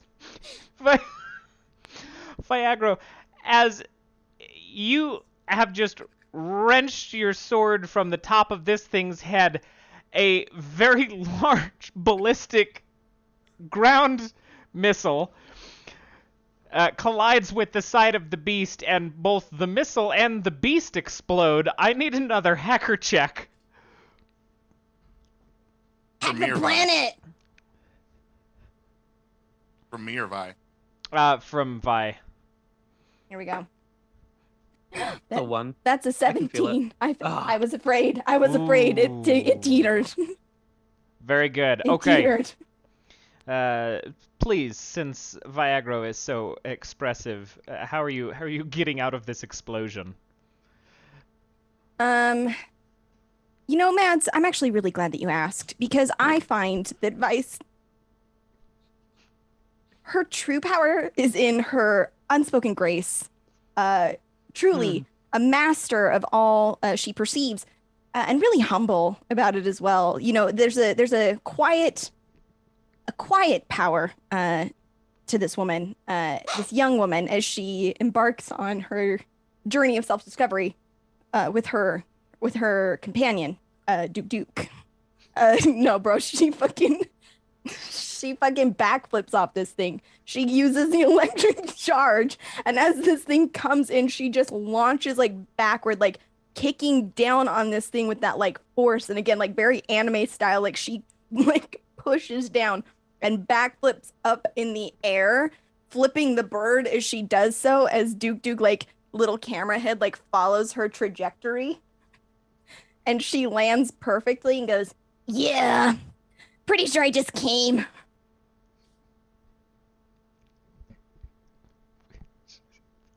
Coupled with that comment and fucking Tony's comment in chat, I can't handle any of this. We've broken Mads, everyone. Oh god, I love you all so much. What the fuck is happening? Okay. The beast is destroyed, and in the rubble and wreckage, Grailbrax wakes back up. So Grillbacks was passed out on his face, of course. And as we stand up, I got a foot stuck in my beard, and as I stand up, my whole beard just pulls right off. You can see the elastic strings holding it behind my ears. Can I use the use of guard to hide this fact from the audience? What a sweetheart. I'm gonna make you roll for that one, but you can try it. If you're gonna make me roll for that one, then I'm gonna choose to believe that that's me pushing myself. Sure. Yeah. Okay, so I'll I'm give rolling that. with face. Okay. That's a 19, baby. Very fucking nice. That means I get 2d20 subscribers. You do. Right this second.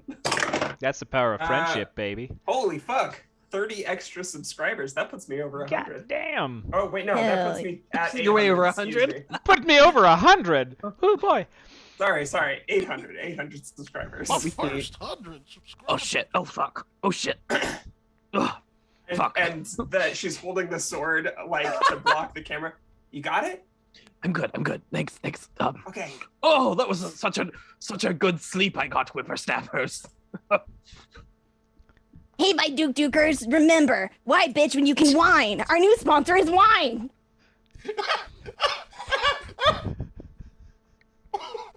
Hold on. What is the drinking age in Fantasytopia? In Neo York? 6.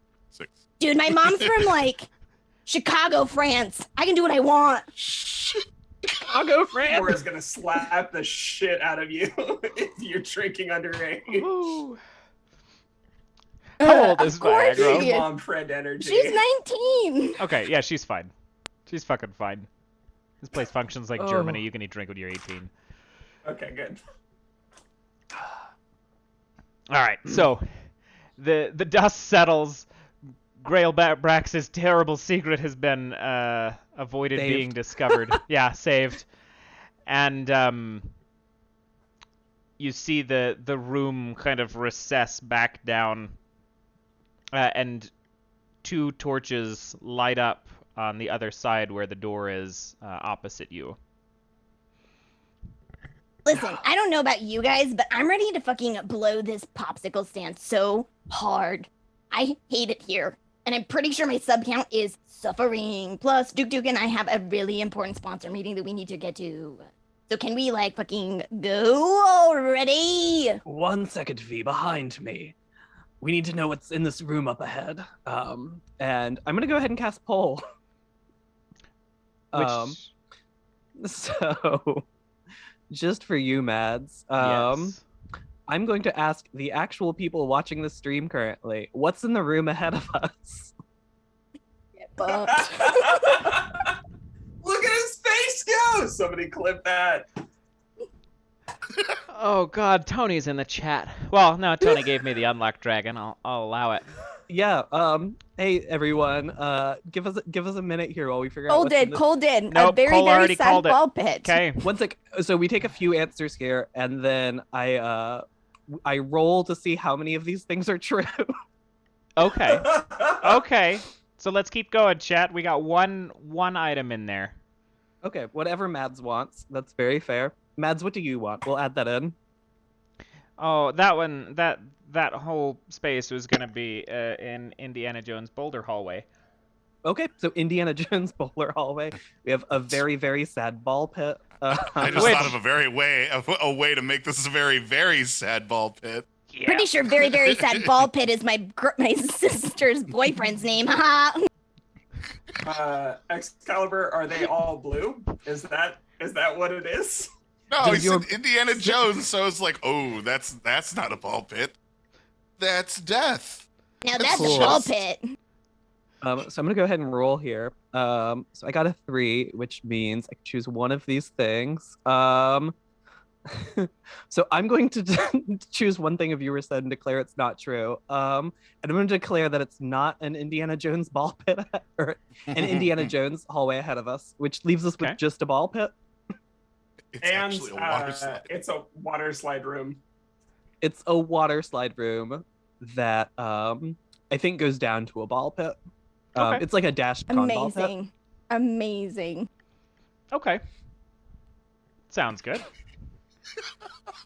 So, The room ahead of us is going to have a slide made of water, and then a small pit full of orbs to ponder.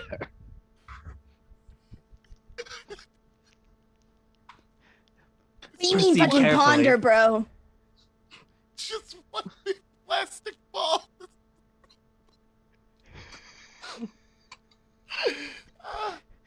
it would have been so good, Cal, but unfortunately it is not to be.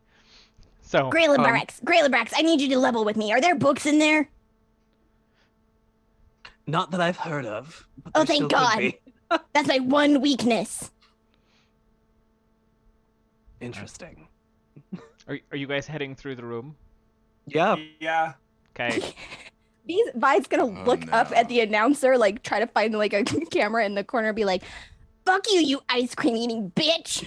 She's gonna like turn around and like jump down the slide hand first. Yeah,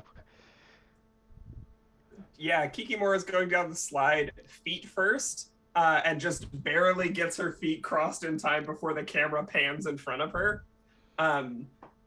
Yeah. Fair. Grillbrax is going to walk to the end of the slide and then cast Fly on himself and simply fly to the bottom into the ball pit. Okay. You all make it down this lovely slide into this this ball pit. And as you do, you begin to hear a sound of water draining very rapidly as you all begin to be pulled down through this pool, balls and all. I'm simply still flying. Okay, so you're watching those three fucking like start So to get like I can hit 3 sucked targets down. with flight. So I'm gonna hit Kikimura and Excalibur as well. But I can't hit 4 people. It's okay. It's okay. It's okay. Because as this makes sense, because Vi like jumped down and like full head first into this. As the water starts draining, she's gonna like bob up. Duke is a goose, so Duke can just fly. He is a goose. So Duke's gonna fly and get in that aerial view. No, my halter gets sucked.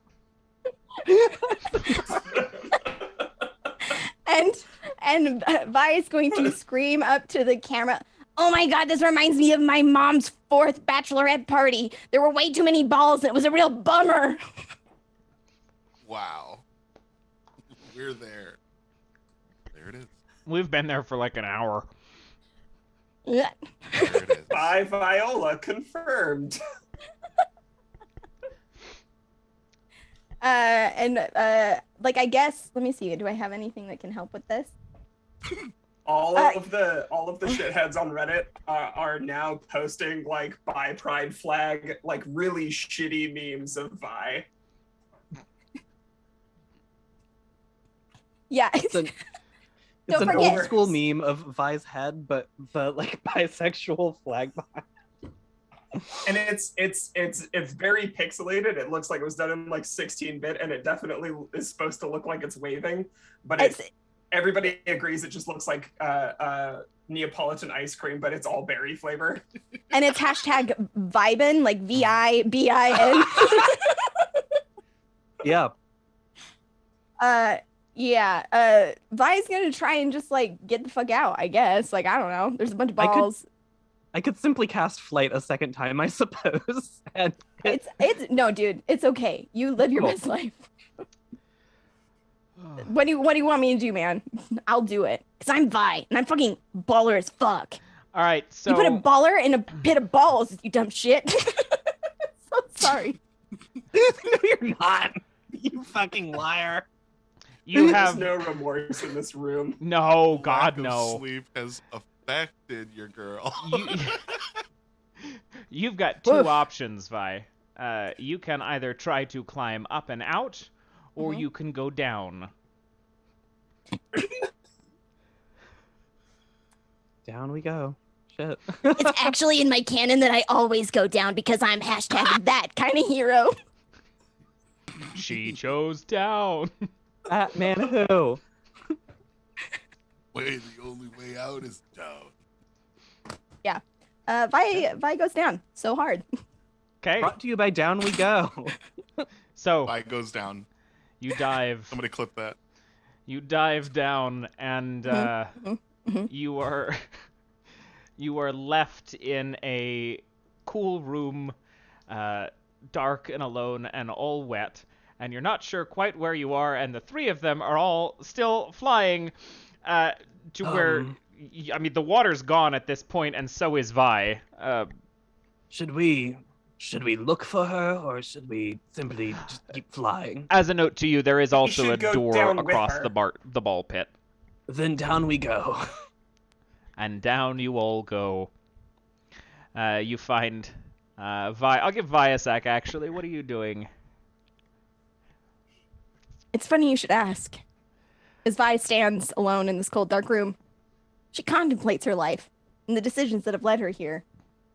She wonders, am I truly alone in this great expanse, seeking attention that never really validates me as a person? Just deepens the depths of the void inside. Thank God for Duke, that goofy little creature who has reignited her will to live, her will to exist, and make the world a more violent place. And she goes, "Fuck yeah, that was fucking sick as shit!" And as you do, the alarms in this room turn on. The room is bathed in red, and the whole space begins to close in on itself. About 100 feet down the way, there is a door, a single door that is slowly going to fade out of view as you are crushed. And the 3 of you, as you are flying down, you get right through the space, right into this area that Viagra is in, as all of these lights turn on and the room starts closing.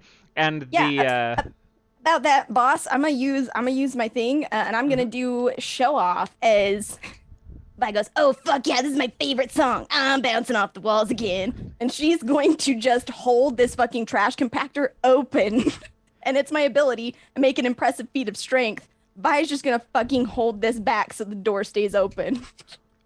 Whoa. God Whoa. damn. All Simply right. the strongest woman I've ever met. And I've met Diane Rather.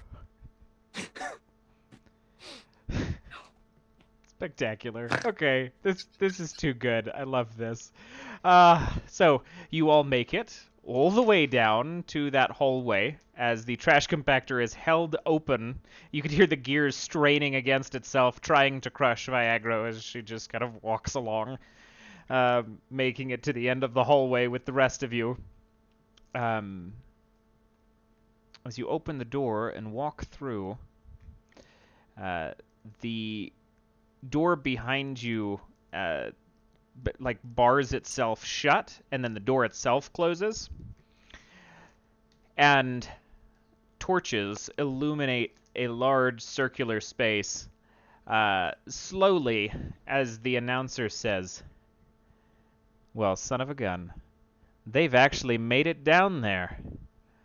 Now, we thought putting the boss at the end of a ball pit was a silly idea, but I said no, go for it. Do it. See if it traumatizes them the way it did me when I was a Where is this child." voice coming from? Hey, Would you shut hey, up, Grailbrax? Oh my ice cream god. moron! If this isn't trolls, you've really missed an opportunity for great branding, you fuck. You know what? I don't give a shit about trolls, okay? All know he what I gives a do shit give a- about is cake. I also don't give a shit about Why cake. their new album coming out later this year? You know- Age of Aquarius. You know what's going to happen. Oh, it's the wrong cake. My bad. We've reached the pinnacle of what we could ever find in a dungeon. You know the one thing that DungeonDelvers.tv has been missing? A goddamn lich. And not only did we find one, we found one intact in a casket, to which we've brought down into this beautiful room for you. And You know, to that's which really funny coming from an ice cream bitch. Why I bitch when found you in the can whine, am I inscription right? scrolls. So please, while I raise this lich, Viagra, I'm real tired of you. So, having the scrolls myself, I'm gonna make sure it targets you first. I'm Is sorry. he still I'm just a little speaking? confused because, like, if you had a lich, why did we fight robot zombies before? It just seems like a really poor use. Because I didn't of want to your release the resources. lich until the big reveal. Oh. I think What was your they name were again? Scared of it. Wasn't your name Dick? It's Dirk. Shut the fuck up. Nah, it's Dick because he can only get it up once, apparently. Guys, we shouldn't make fun of somebody Ooh. just because their full name is Richard. You No, hear we should some make like fun of them because they're horrible- a stupid fuck. some horrible Latin incantations, and then, ooh, this lich is gonna kill all of you motherfuckers, and we're gonna have a better DDTV because of it. I'm sick of shit streamers like you being on here. You know what? It was good that they brought him in. I'm gonna go get some ice cream, not cake, and then I'm gonna come back and see what your corpses are looking like after. I And don't know what the not feed cake cuts. looks like, but it doesn't sound yummy. You are standing in a large circular library filled with books, probably 20, 30 feet tall. Torches I'm sorry, on I'm sorry, every I'm side. sorry, what? Books. Filled with books. This Oh, lich is a no. nerd. Viagra, get behind me. Your one weakness. A bookshelf. Oh my god. It's so many words. I What do expend they the all use of mean? guard. Sitting in the dead center of this room is the casket of the lich, which unseals itself, and the top of it slides off as a lich floats into the center of the room, and books begin to spin in concentric circles around him as he looks down on the four of you. He says, "Viagra, you're first." And I need initiative rolled. Kegan, My will you fist your do the butt, let's honors? go. Yes. Oh, that's the wrong dice. I almost rolled a sex dice instead. Yeah, roll the sex dice. See what happens. It I says would love to suck. romance. I would love to romance this person. All right, our initiative is fuck. Let's go. That feels like we won. Wait, did you say That's a suck 2. or with an S? Yeah. Okay. Yeah, with an S. Where in the initiative would you say a blowjob goes? Like that's higher or lower? I Well, it did depends on what your also roll intimacy level is, a right? Yeah, I D6, think that's appropriate. and I got a 2. So And we how much go time you last. have, right? And how much time you have? Also Heck, fair, yeah, you know. fair and valid.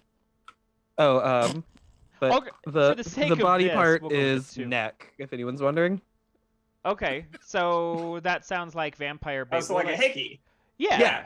Suck Yeah. neck. Let's go. Suck A neck. vampire. You bitch, suck neck. Just like. This is so necromantic. Oh I want my your God, bad, this your is- bad necromance. Please. Let's go. Vampires are my comfort monster. Let's be careful here. Well, that's why I was actually going to, based on that weird tangential explanation of everything, we're gonna let Kikimura go first Hell yeah. Oh. because you have the I vampire wanna- deterrent. Okay, I want to do something weird here. So I'm gonna roll face and tell me whether or not you feel like this is appropriate. I want to try and connect with this lich, and I want to grab one of the books. And how do you feel like if I roll well enough, depending on what you decide that is, it's like a book that I've read, or like Okay. from a long-running series? Yeah, right? no, I'll allow it. It's not. It's I rolled a 5. Okay. I grab a book and I open it, and it's just all runes and bullshit, and I'm like, oh, I was hoping we'd be able to connect over this. I was hoping this was You're the just Joy a Luck nerd. Club. You're just a nerd. Joy Luck Club. Why do you hang out with these fucking nerds? It's actually just a physics book. It's a fucking It textbook. wasn't like, yeah, it's not Eldritch Runes, it's just algebra. Oh, goodness. Okay. Oh, I see. Okay. So, the 3 of you still have your initiative before this lich is up. We cannot damage the books, everybody. We need their power. Vi's gonna just scream at the top of her lungs. The power of cake compels you, dick. That's a 16. 16? Sorry, let me grab my stats real quick. That is not a success. Okay.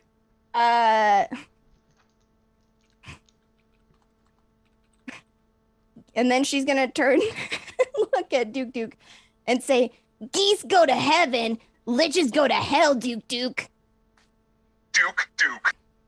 And Duke's gonna try and like ram this thing. That's a 18. Also misses. It flies up Are into you the kidding air. me? Nope. Hold on. No, it hits. Or it's a 21. Ooh. Boom. Champion's aura. Okay. Wait, does that Champion's Aura, wait, are you using it for this one? Or was I'm it still in using place? I'm For the using it for goose? the goose. Amazing. Okay. Amazing. We could have 21. helped Fee, and we chose to help the goose. Listen. I love this group. Listen, Duke is champion. there's a lot of no. ideas around Vi right now. And she's a little bit confused. So this all checks out. No, With this is good. spectacular agility, this goose darts between the books, flying at it with aggressive intent, and in and out, duck and weave, or goose and weave, as it were, and collides center mass with this lich, knocking the wind out of whatever is left of his lungs. Duke. Okay. Very good, Duke. Yeah, fucking own that bitch, Duke. Excalibur. Duke. Yeah, Excalibur is gonna. Oh, hold on. I got an email. I gotta check that real quick. I've been waiting on this sponsorship for like a while. I knew we were gonna be sponsored by pastry, so I don't say it out loud. I knew we were gonna be sponsored by pastry, so I put in a submission to become a sponsor for this icing company. Oh, I got the sponsorship. Yeah, so now I'm now sponsored by Cum Blaster Icing Gun. That's so great because I brought these canisters with me to load up into the beholder. Oh, what's this? There's a sound file. This is a certified cum zone. Welcome to the cum zone. Come. That's awesome. Come. Oh, that's so sweet of them to send a whole music file. I love this. How do I turn this off though? Hold on. Why isn't it? Oh, I broke it. It's. Let me just load a canister in here, dude. All right, now I have little icing pellets. He's going to like aim the little like trajectory thing into the center eye and just like a taser bullet, just pew, fire out a bullet, and it's gonna fill the lich's joints with like really runny icing. That's just boom, all inside. I'm gonna use the ability Poison, so he'll inflict 1 hit per turn for 5 turns. Okay, sounds good. Oh my god. Wow. Wow, wow, woo. The announcer is going to come back into the He's a cum. motherfucker. Brought to you by Cum Blaster Icing. Don't you dare, Bright. Remember, it's a certified cum zone. That's it. That's all I'm doing. We're good. Woo. Oh my god, Bourbon. Oh my god. Okay, so the announcer returns, and you hear over the intercom, "This is exactly why we need you off our goddamn network. You can say a lot of things, but playing that? Unacceptable." Give me my autograph back, you ice cream loving bitch. I didn't even get your autograph. I don't give a shit about it. But, you know what I do give a shit about? The beholder that Being you a put to bitch? sleep a little while ago. That was a donation from our viewers, and you let it sleep? Unacceptable. And you watch the fucking wall open up on the side of these bookshelves, and in floats the beholder that you had put to sleep before.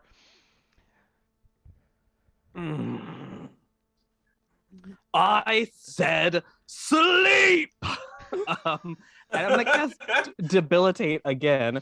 Fuck you. This time I'm going to forever.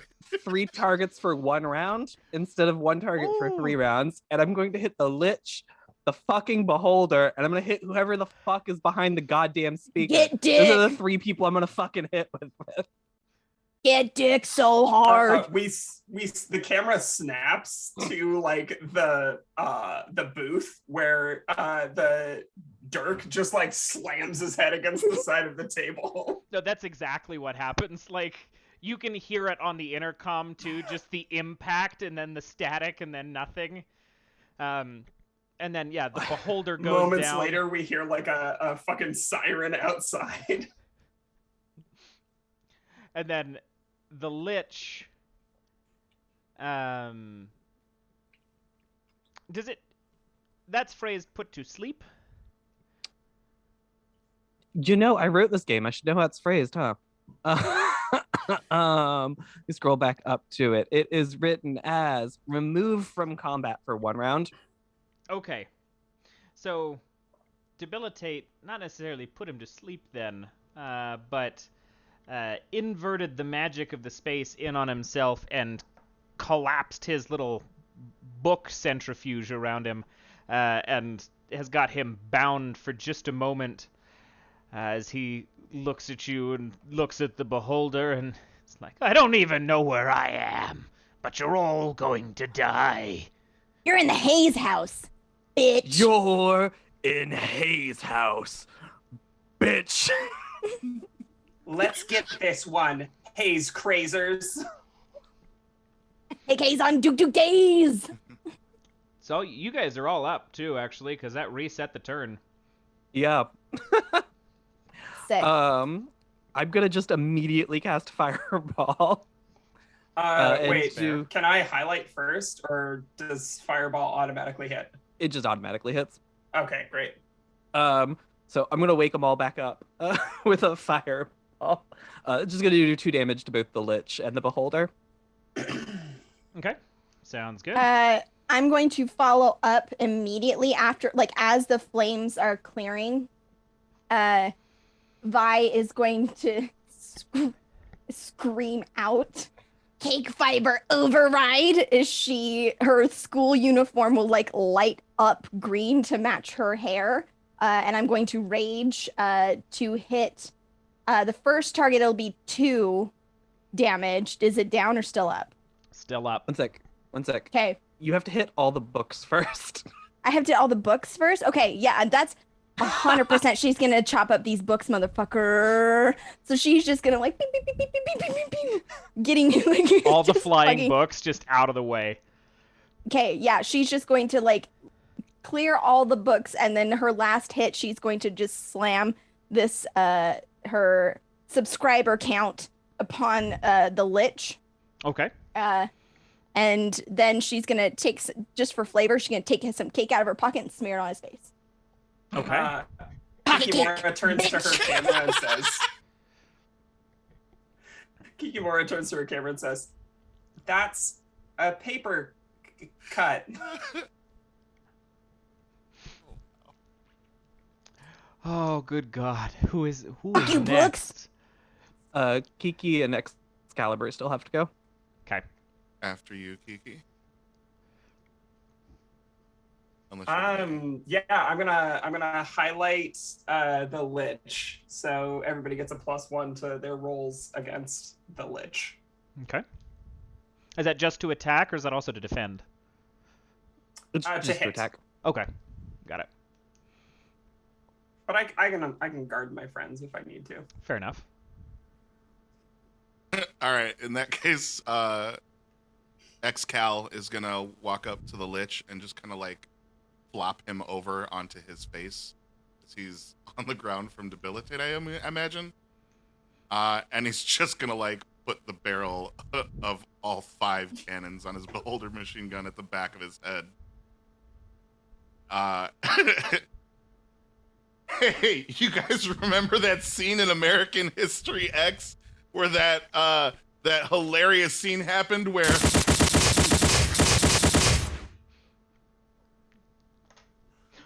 Holy fuck! Just like somewhere in the audience, you could hear over the intercom like that one really loud guy in the middle of all the cheering. Holy fuck! Hey, Duke, did you get that dab cam? Dab, dab.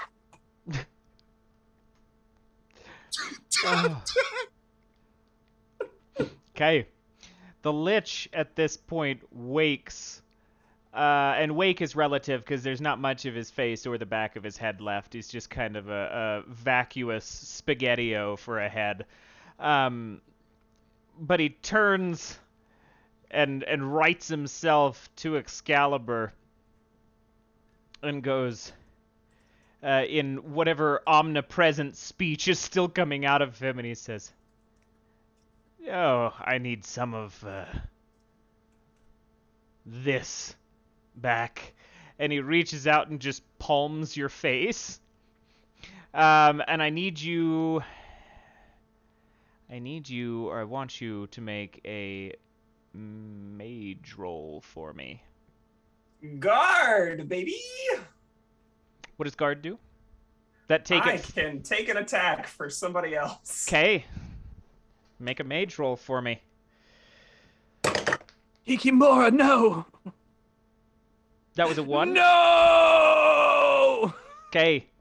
So you take 4 damage, and you could watch as the life force is just drained from you and starts like re-putting back together the filling of his head. I'll do anything for my friends. Hey, you death pickle, that wasn't very cake money of you. Speaking of cake money, I'm making money right now. Viagra, make a hacker check for me. Hacker roll. I feel targeted. Keeper, I have to tell you that right now. You are targeted because the announcer in the meta fucking hates you. That's a Enemy 7. of the narrator? It's a 7. Oh, Okay. the narrator's awake again. Yeah, the narrator is awake again. So you're like, I'm making money right now, and like eating a piece of cake, and in where you are standing, you are then just straight up petrified with this piece of cake in your hand from the beholder who floats up from his rise behind you.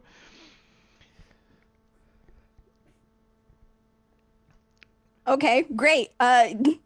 She will just kind of freeze in place, eating the cake. However, Duck. Fuck off. Duke's gonna jump this beholder. Do it. Retaliation. Go for the eyes, Duke. Yeah, that's a 19. That's a goddamn Duke's hit. a legend. We I believe love in him. you, Duke Duke. Legend. Duke's the main character of this story. Really? Really, this was the story about how we unleashed the unholy god that is Duke.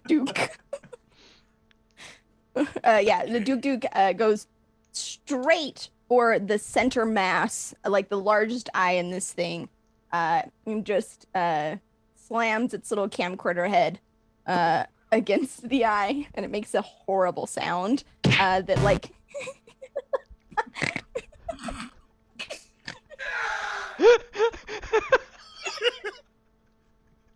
Oh, that was perfect. You know what? I was gonna make Viagra roll for how many rounds she was petrified, but that was too good, and I'm feeling like we're just gonna skip out on this one for that. Ooh. Sarah.exe has crashed. She's definitely crying, and she can't do anything about it because there's cake everywhere. Remember, folks, buy cake. Yeah. Ooh. Wow. Okay. So that would be up to you three now. Excalibur, Kikimora, Grailbrax, since the goose went last. You're just gonna ignore me right behind you, dude? Fuck you. And he's gonna pull out a very large plastic white fluid-filled grenade. And he's just gonna like reach around the front of him and put it in his mouth and pull the pin out from the other side and back off. He's gonna use his last ability point to backstab. And you're just gonna hear like tick, tick, tick, ding. This is a certified cum zone. Boom! It's just gonna explode in his mouth. Okay. Sending... That's 5 damage. Yes. Okay, there And- is. One from him taking his turn as well, if that wasn't. Because he does the poison Yeah, damage. He's poisoned by cum, yes. Oh, that's true. He also takes a damage from that. Fair enough. Thank you. Buttercrumb, yeah. He has no head left. It has been blown to smithereens. And sorry, Sarah. I almost started laughing because Sarah was chuckling and it's fucking infectious. I have such a hard time. Okay. Right again? Thank you. That was real nice. Yeah. No head left, kind of just floating around trying to make sense of its own surroundings. Is that the Lich? That was the Lich, yeah. Okay. Yeah, the Lich is just a headless old dead wizard now. The headless body of Agnew. Is that what you're There telling can me? only Pretty be one old wizard here! And I'm going to use my last fireball to hit the Lich, the Beholder, and whatever fucking speaker the fucking narrator keeps talking to us through. Okay, how much damage is that? 2. 2? Okay. Oh, Jesus, guys. Alright, so the speaker has just shattered. There is only static, and you can no longer hear the cheering of your audience. The whole space has become quiet.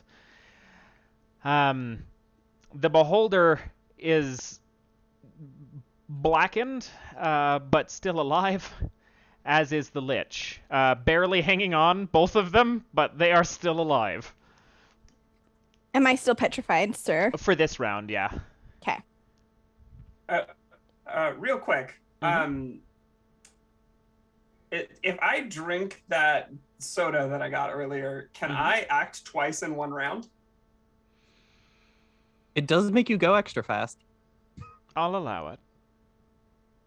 Yeah, go for it. Sick. In that case, I will. So Kikimora opens the soda, kind of wobbling on her feet, and this. Yes, exactly.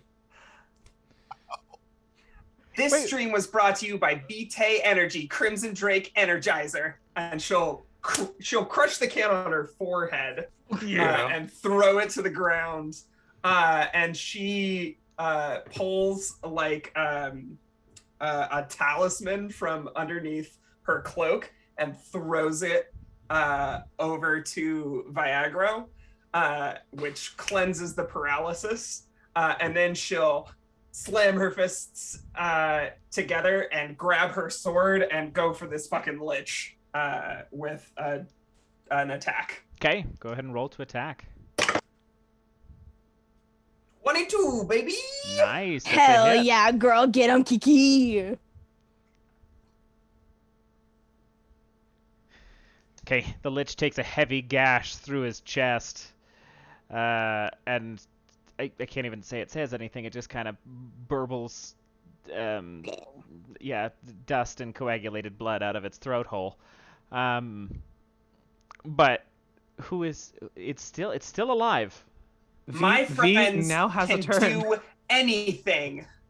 Yeah, I super have a turn because she You just do. unparallelicized me. You absolutely do. You do. And yeah, so I'm absolutely gonna try and like just cleave this lich in two. That is a 19. It's a 22. Oh, It's never a mind. 22. Definitely hits. So that's 2. As I bring my well, let me think about this. Wait, How would this actually, it would work? be a 20 if you didn't add the highlight from before. Gotcha. Sorry. Either way, does that hit, boss? Oh yeah. Done. Okay.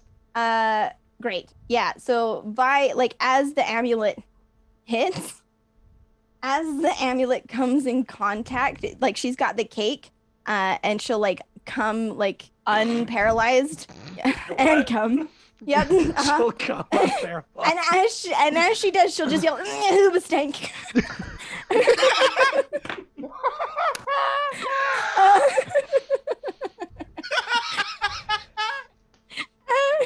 She's gonna take a couple faltering steps forward and look up at Kiki, and her eyes will like light up as she feels the power of friendship like inside, and she will dart forward and ram her sword through the chest of this lich.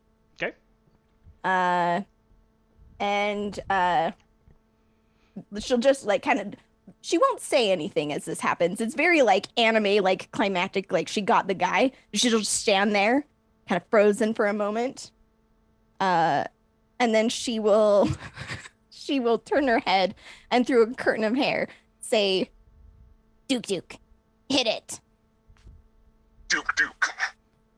And Duke will start playing Hoobastank single inside of you.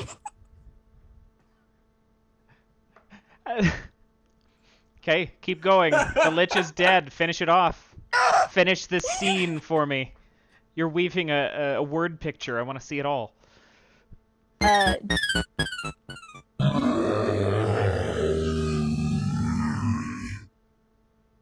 Amazing.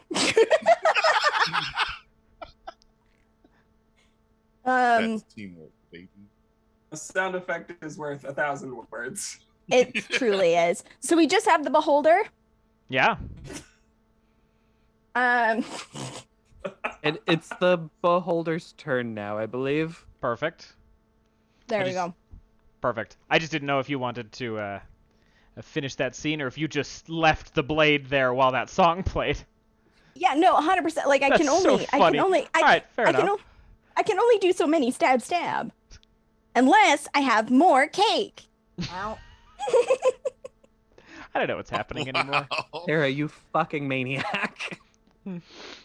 The beholder, seeing you all in relatively close proximity, is going to just fire energy from all of its little tendrils. And I need everybody to make a hacker roll One for second. me. I'm gonna argue with you. Sorry. Ooh. Excalibur is canonically behind the Beholder currently. I was behind the Lich. Oh, were you? Yeah. Damn. Never mind. I tried. Did you get kebabbed with the Lich? I'm just kidding. No, you're fine. I don't know. I don't know. You're Did fine. I? Let's go. I'm tempted to take hey, Mads, how do you feel if I make my first roll? Can I try to guard for one of my friends too? You mean like just count it as an auto success if you roll, or like whatever you roll if you take it, like you take 2? Like, Or- okay, here's what I imagine happening. If Okay. she succeeds, she just turns somebody's face away so that they don't look at the beholder. Okay. Yeah. I'll Okay. allow it. That's a 12. That's a failure. Not gonna On the succeed. beholder. Son Yeah. of I got a bitch. nat 20. That will succeed. I got a 7. Duke got a 10. Oh no, Duke. Oh Duke. no. What kind of roll is this again? Hacker. Oh, thank you. 14. Okay. So, Grailbrax is the only one to have succeeded. As every one of you takes 3 damage, including Duke. How could you? How could you do this, Dungeon Daddy? I'm not opposed to the name, but it will take some time to warm up to, because that one caught me off guard. Dungeon Daddy? If anyone in chat. Oh, hey, I got There healed. are some heals. Fuck yeah. Do I roll a d4 for that? Yep. Roll a d4. We also still have 2 heals from previously. He'll Duke. Yeah. Duke can take a Duke, D4. Duke. Just Kiki roll Moore can already, take a thank D4. God. Perfect. Give the last one to Vi. Max heals for Duke. Fuck yeah. Perfect. He's back to 6. Sick. So I'm the. Sick. What did they all just take damage, or what happened here? Everybody took 3 damage except for Grailbrax. Oh, it was Perfect. just damage? Yeah. I thought everyone was gonna be turned Thank into God. stone, I and thought I we was were like, oh paralyzed. fuck. They was just fuck. blasts. We gave just it- got blasted. Yeah, I gave it a We varied just moveset. got blasted. Mm-hmm. It's fine.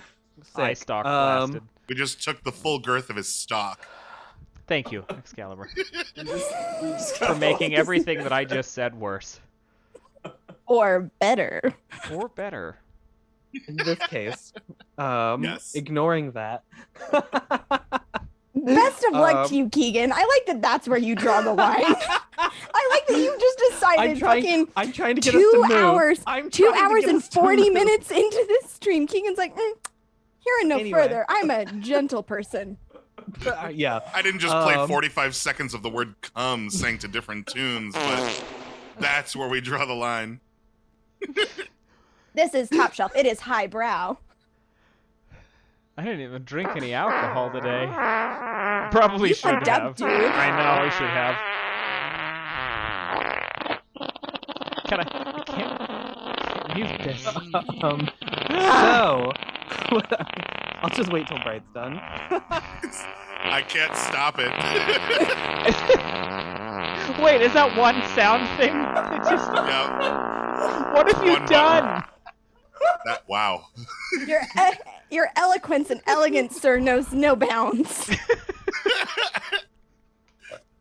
With all of this Gentlemen.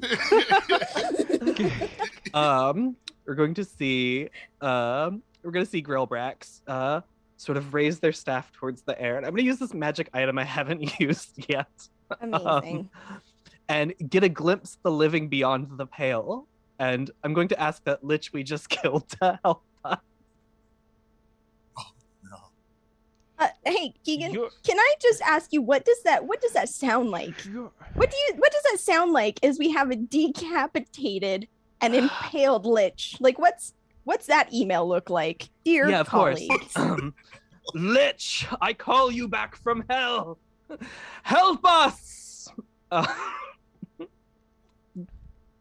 Yeah, but if you had to sum it up as like a single sound on like say a soundboard, Yeah. It's probably some of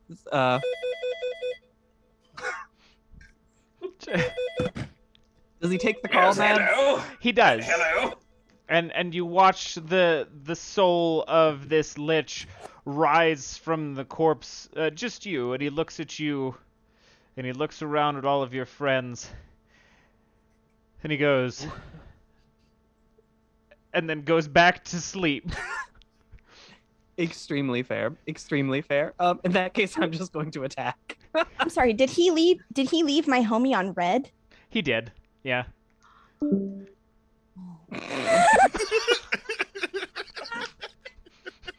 That's a 2, so I'm going to use a thing I haven't used yet and use my robe to re-roll that. Okay. And that is a 23 to hit. That will hit. Would you like to describe your fatality? Here we see Grailbrax, the arcane energy lifting their hair and their robes, and very like Final Fantasy summoning here. As Grailbrax spins in a circle and fires one last shot of energy straight through the end of their staff, directly into the cum zone. Oh no. I'm sorry. Can you repeat that for me, Keegan, just one more time? I want to make sure that I. Come on. Okay, but if you're going to Heard you repeat it, I right. need Don't be it a slow coward. and sultry. I got you covered, Keegan. Let me Yeah, know yeah. when. We see a shot. That wasn't the sound I wanted. Okay. We see the last shot fired directly into the. There you go, Bright. All you. Hit the button.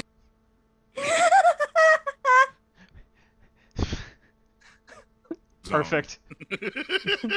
Perfect. And you have felled the beholder with your All right, yeah, gang. your shot of energy filling his cum zone. Gang, we just finished the dungeon. On the count of 3, you know what to do. 1, 2, 3. Was that pre-planned? Because that was nice. That was good. No. I love that Matt short-circuited for a second. Like, I am genuinely impressed that all 4 of you fucking landed that just out of nowhere, and I was like, I don't know what's gonna happen. Like, I went into just like a little bit of like an anxiety response, like I have no idea what was planned. Like, That's our secret, Mads. you It don't was all plan planned. anything. Oh, okay. always- You got a bunch of incredible talent into the same room and you weren't ready for it? That's your own fault. You big ice cream loving dummy. Oh. Yeah, that's fair. Oh, ice cream, That's valid. bitch, baby. Ooh, that one's a little A rude. little close to home. Yeah. A little close to home for our Ooh. dungeon delving daddy there, Vermin. I'll take that one though. Uh-oh. All right. All right. So the room brightens a little bit as the beholder dies, and the Is wall blasted in the cum zone. Say it. as the beholder loses what is remaining of his life force, having been blasted Nope. in the cum zone. Would you say that his There we sock's go. still I was flaccid? getting there. Okay. All 8 eye stalks lay flaccid at his sides. Truly finished, then. Yeah. Truly finished. We've all been there. Do any of them weep a single? Do any of them weep like a single kind of Milky murky tear, white yeah. tear? Yeah. Sadly, not a 1. Are you However- saying? Are you saying he was bone dry? Bone dry. This is Just- unfortunate. Yeah. Is there a It really doctor in the is. house? I think Grailbrax used to be one, but he changed professions eons ago. Kikimora is still the strongest cleric I've ever met. Oh shit, Kikimora's a cleric? Goddamn. Oh my god. Oh No. my god, Max. I'm kidding. Jesus. Ba-dum-bum-bum-bum-bum. It's time for Guess Your Player's Class. Oh, don't make me do this because I didn't read the class section. Sarah, would you like to take that one again from the top? I really would, Bright. Okay, here you go. Welcome everybody to Guess Your Player's Class. Tonight we have our dungeon delving daddy J.K. Madigan's in the hot seat as he looks at his players and he has to say it with me. Guess their class. Well, thanks so much, Sarah. Yeah. You know, I've been really thinking on it, and I'm looking at all four of these wonderful players here and how amazing that they did. And, you know, knowing Kegan and the way that they choose to write everything, I'm a little worried tonight because I don't know if they wrote the classes to be typical or if it's going to be a little odd. Now, Mads, I feel like you're short-selling yourself, sir. As runner of this incredible show here on TBK Roleplay, the one and only top shelf, surely you are committed to the craft of understanding your players intimately before inviting them to the game. Well, I can tell you this. You're absolutely right, but secondarily, nope, wait. Nope, I'll stand by it. Secondarily. Listen, Mads, we appreciate the foreplay, but you're beating around the bush a whole lot, and we would really like to get to the point. So I know Kikimora. I'm okay with a little beating around the bush. Like, that's good with me. Just some light beating around the bush. I'm pretty sure Kikimora is a cleric, having heard it twice in the game. No, Grailbrax, definitely a mage of some form. Is it a wizard? He's actually a bender. Can you guess what kind? Not the one with the shiny metal ass, I take it. This is such a funny game because this doesn't have classes. Excalibur. Excalibur seems like a sleepy time tech whiz streamer of some form, and Viagra feels like they've played enough Overwatch that they've just osmosised the personality and then made it worse. Oh, my sweet, sweet summer child. We all know that my girl, Vi, is the fucking champion, my friends. There now. I'm not gonna get copyright struck this late. It's technically a cover. That would be a shame. Fair. But I think functionally with the off tangent bit there, we could probably call it for the one shot portion of this. We made it through the dungeon. We killed some cool stuff. We had some giggles. We talked about cum far more than I was anticipating we would this episode. I'm sorry. But are you saying that we made it successfully out of this dungeon? You did. You did indeed. Excellent. Is there a reason that you asked? There is, because you see, Vi was moved by this experience. She decided, to live life to the fullest. And what is dungeon delving really for, if not to, gain influence? You can ask, pretty girls on dates. So following their exit from the dungeon, Vi will immediately turn to Kikimora and say, listen, it's cool or whatever, but do you want to go grab some fucking cake? You gotta read the ad spot. Wait for the response. Yeah, I'd love to go get some cake with you. Twirls. Oh my god. Hell yeah. And she's gonna once again get down and do it to him, to the camera, and say, Duke, hit it. Duke. And then she is just going to take the entire cake. Oh my god. I was legitimately terrified that was just gonna shrapnel off the sides of you. Wasn't sure how much impact that was coming in with. Okay.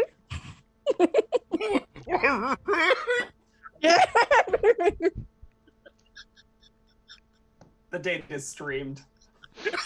Of course it is. A new budding romance. The first group to ever make it through the mega dungeon of DDTV. They won't be the last. But we're going to end tonight's stream with some words of encouragement. Perhaps I was too harsh on the Hayes house, for they did learn some form of friendship along the way. Although I will let me say, get this fucking costume off. wait, what? Oh shit! Hey guys, I'm sorry, but I'm actually really late for my psychology exam, so I need to go take care of that really quick. I really just stream in my free time. I'm yeah, trying of course, to. Viola. Yeah, thank you. We'll I catch you really later. appreciate your time, guys. Thank you so much. This was a really behind great Dirk. experience. What the fuck is happening? Like, the announcer's just Behind like... Dirk in the booth, Kikimura's foot just like emerges through the door. You lay another fucking hand, either from you or anyone else on that girl, and I will tear you limb from limb. Hey, now, that's... Come on. Don't. Come on, I'm And just an like, announcer. a I didn't do single anything. finger on his lips.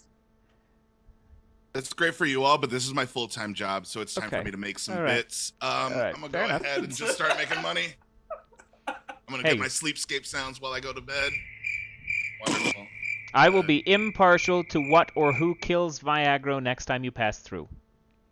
Promise. To your head. She walks out. I'm sorry. Can somebody get her out of here? And like, She's already gone. yeah. Like, he's not But there talking to is anybody a- in the room, too. Like, he looks around, there's no security guards. He's just like, what the fuck? There is a single ice creamless cake just left on his desk. Fuck. He looks We at should that. end there. He just, yeah. Yeah, that's a good spot to end it, actually. Just the slow pan to the ice creamless cake. Sitting on the, yep, a paused clip of the dungeon reel, like, that Yes. he was reviewing. It's beautiful. Yes. The pink icing shifts as we go into the credits for the episode. Oh, perfect. Yep. All the Very credits are like high contrast pop art. But they're all just like credits for like sounds used on stream. Gotta give credit, otherwise you get struck.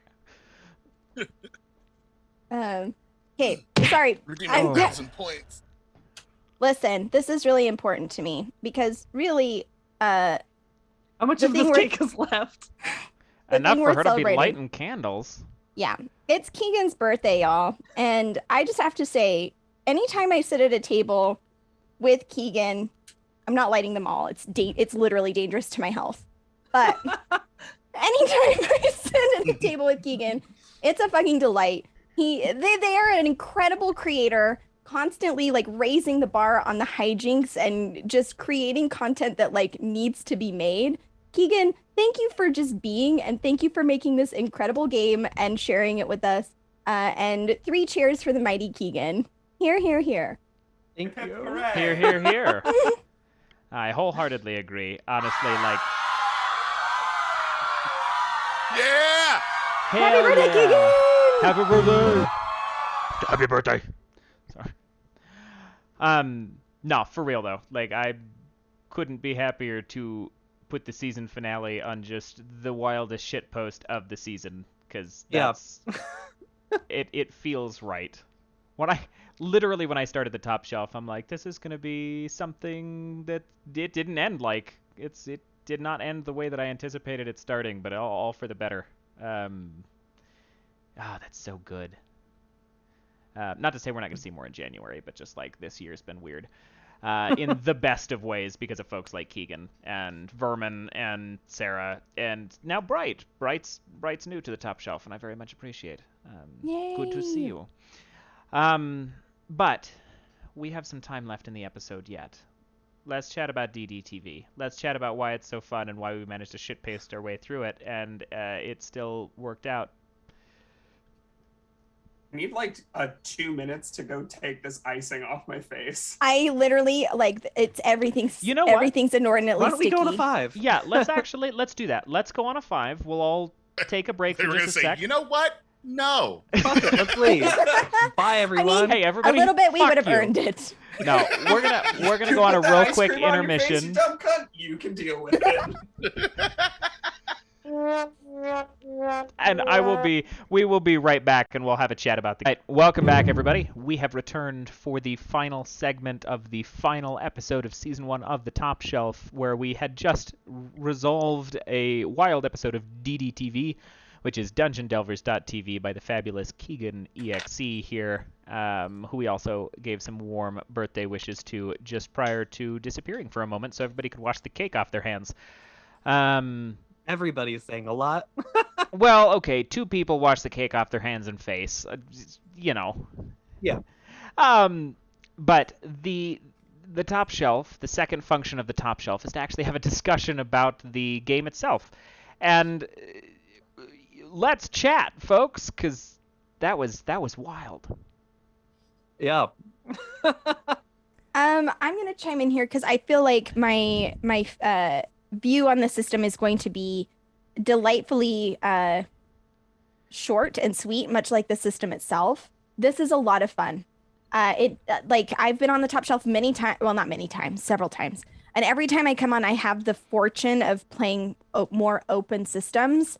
I love this. I love being able to come in and say, just establish truths, say, this is what I'm going for, and make the moves work for the vibe that I'm going for. And even in the most ridiculous of senses, it still works. I think that the range of this game is really impressive. Like if you wanted to come in and actually be like serious dungeon delvers, you have that because it literally doesn't define who you have to be. Like the character creation was super straightforward. Like it's just a list of questions where you ask yourself like, and the questions were delightful. Who's your first subscriber? Like, what a fun question. Like it's just, it gets you thinking about your character in a different way other than like, you know, like what's your backstory? Like what tragic shit do you bring? Like it's this universal language that I absolutely adore. I think it's creative, it's fun, it's goofy. This was a lot of fun and so easy to learn. Like this is a game I feel like I could take to my friends who maybe don't play TTRPGs and like introduce them to my life. Hey, do you want to know what it's like being a streamer and playing TTRPGs? I have the perfect game for you. 10 out of 10. We never discussed what our answers to those questions were. I don't know if they came up during stream or not for anybody else, but I'm looking over here and I'm like, oh damn, none of them came up. No. I want to know now. I want to know. Do we want to do like around the table and just do that really quick? Please. Get after it. please. So interested. Yeah. Why don't you start? Okay. Yeah, so my first subscriber was the cashier at the local 7-Eleven or the 7-Eleven equivalent who was trying to impress me. Yeah. Fuck. The person who will never unsubscribe is my twin sister, who is my rival, and I will dethrone her. The reason that I am Viagra is because she took Violent, and I will never forgive her for that. Let's see, where did I get my weapon? It's a family heirloom that I found in the basement. And what sets me apart is my confidence literally knows no bounds. Oh, goodness. I can go next if Yeah, we're doing please. overlay order. Kikimora's first subscriber was, I'm just going to read exactly what I wrote down. My mom's. I don't think they ever figured out how to watch on their own after I showed them how to subscribe, though. The person who never unsubscribes from me is my moderation bot. I love that. My cool gilded sword, I had it custom made for me. I did kind of spend a lot of money on it, and I haven't earned that money back yet. But that just means I have to try twice as hard. Oh no. Wholesome What and sets me relatable. apart? I'm the best! Parenthetically. I radiate golden retriever energy. I'm optimistic and determined, and none of it is ironic or a joke.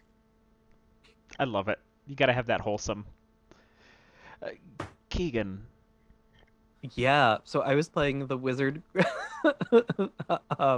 Gralabrax, who's actually, and this sort of came up, I'm actually just Gary I'm just like this 27-year-old dude in a wizard costume. Amazing. My first subscriber is to everybody. I tell them my first subscriber is my old master Gralkashtar, the Lord of all bees, but it's actually just my dad. The person who never unsubscribes to me is an old apprentice I turned down because the orbs demanded it. Where did I get my weapon? I tell everyone I carved it from the wood of the first tree, but in reality I bought it from Staves R Us. And what sets me apart is it genuinely looks like I'm a time traveler who isn't aware that I'm streaming. Jesus Christ. Superb. Oh man. Yeah, so I played the hacker, and my first subscriber was my mom. Period. Someone who never subscribes to my account is this super friendly, overtly sexual person on the internet named, posted in chat now. Oh no. Yeah. Mm-hmm. I fuck strangers. I got my weapon. I just For wrote some Infernal Contract. levels. Period. And then I don't know where this came from. I think this might have been like when I literally woke up and I was like, I'm going to learn the rules and build my characters as I go along. So like minutes after rolling out of bed, I wrote this. And it's like, what sets you apart from other delvers? And because this system exists in a world where like the top delvers are like screaming, I put, I'm not white. Oh my. That's so good. Oh my god. Oh my god. This is a very good game. Oh This my is God, a very that's so good game. Literally perfect. Oh yeah, no, This is those a very good questions are game. great. The color between every single character, it just those 4 fucking questions is so great. That's what I mean though. I love it when you treat the players like they're smart. Treat them like they're creative. Give them the opportunity to like do what they want to do with your system. When you have overly structured things that like define it for you, like that's fun and that's great. But this is just infinitely more engaging in my mind. Like because it's just pure bullshit. And that's the best kind of thing to work with when you're like wanting to sit down and like goof with friends. Like just let them define the ceiling. Let them go for it. I'll say real fast, just because it's worth bringing up before I forget. It is based on another existing system. It is based on Down We Go using the Together We Go engine, which Tony +1's in the chat. Yay, Tony produced Plus. it. Somebody else wrote it. I'm sure Tony will say their name in the chat. I just completely blanked on it. But yeah, it's a really easy OSR system that I just like added bullshit to. But like the original game's like 2 pages. This is significantly more than 2 pages at this point. But like it has the same sort of core where it's like easy to play. Your classes are your stats. They're also how many times you can use your abilities, everything. So like you don't really need very many numbers to keep up with it. And it makes it really easy to build in and be like pretty easy to pick up. And it was Marcus Linderman's the one who wrote Down We Go. There we go. Awesome. Oh, spectacular. Yeah, no, it is a fun system knowing that we've played Down We Go on the top shelf. They share their similarities in how the dice function, but they are vastly different. Like OSRs are interesting because I feel like their rules are easy enough that what it really comes down to is how colorful is the writer a lot of the times. What does the writer provide you the ability to do? What does that sandbox look like?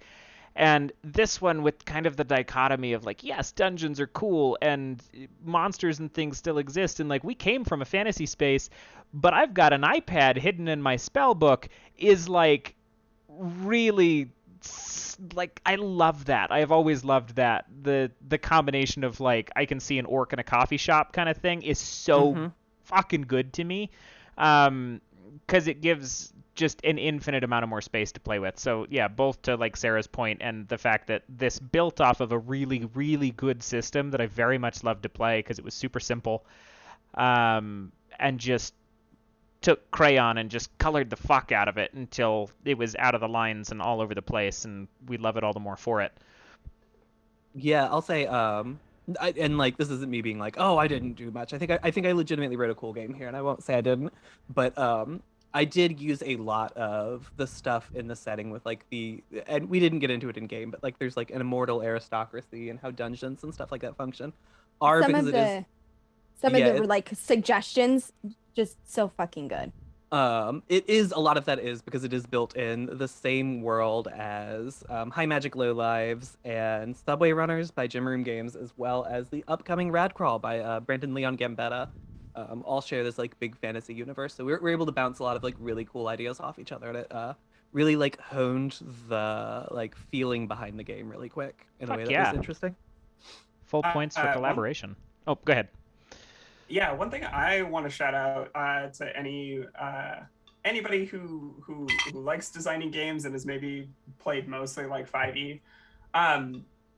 One of the things that I love about this game is it's really easy to track ability usage because it's cut out a bunch of the bullshit. I just have checkboxes on my sheet, and I can use the ability X number of times, and I just click on the box each time I use it. One of the things that really gets me in 5e is like I have all these abilities that all recharge at different times, and some of them are useful and some of them are less useful. And the beautiful thing about smaller games, and this game in particular, is that it's really easy for you to pick stuff because there's not because there's not like 500 abilities. They all feel like relatively equal in power.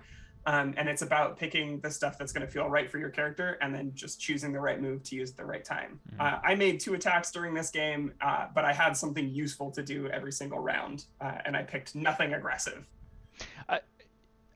I want to actually, there was a thought that I had while you were saying that too, is that in the vein of both, I'll say this to both Down We Go and DDTV, but I think DDTV actually connects with it a little bit better because of the almost, oh, there's my dice, there they go.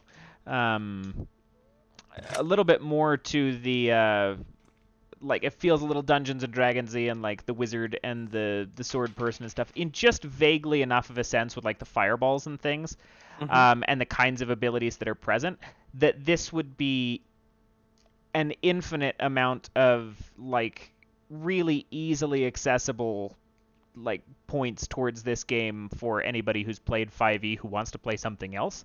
This is a really fucking easy transition because you can use everything from 5e or something like that as far as monsters or whatever, but you get to play a better rule set with a cleaner transition between things and like with more room to play, but it doesn't feel too abstracted that you have to relearn how you want to think about stuff. And that's real nice. Because that's... Oh, go ahead. Yeah, no, I'm just going to validate that. I think, like, because I think one thing with TTRPGs, for me, it's about accessibility. So, like, today, like, I literally read this an hour before stream and was able to, like, build a character, understand the vibe, and just roll with it. And I think, like, that's really powerful because I think, like, the accessibility of this game is really important. And it's something that I think a lot of times can be overlooked. I think to Vermin's point, right? Like, I have all these different abilities. They charge at all these different times. I have 6 base stats, but they all filter into so many different skills. And like, that's not even if I'm multi-class or if I take feats or if I have like proficiencies, like, and again, Constitution is only good for not dying. Like, what the fuck? Your Literally, class is your stat. exactly, like that. Exactly. So one thing that I really love about the Top Shelf is that it highlights these games that like act as a way for people to have fun. Like it's a way for like people to get around a table and just have fun. And I think that this game, it lacks pretension. It's literally just come and play this thing and have a blast. And like, welcome to the Come Zone. Too long of a pause between come and. It was very enunciated. I want it on record, everyone. This game has nothing to do with cum. Usually. It's an improv game, and the motif of improv is come and. Coming. Yeah. Yes. Yes, it is. But legitimately, I think that's oftentimes underrated. This is a game that I could see sitting down with people who have never played and just, hey guys, let's just have fun, and it doesn't get in its own way about it.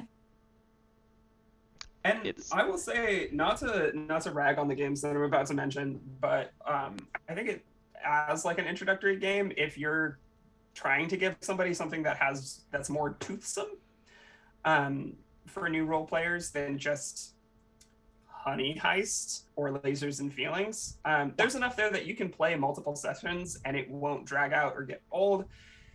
You can create a lot of variety, and like folks already said, anything that's been written for 5e, you can just put a little, twist on it and it'll work relatively well.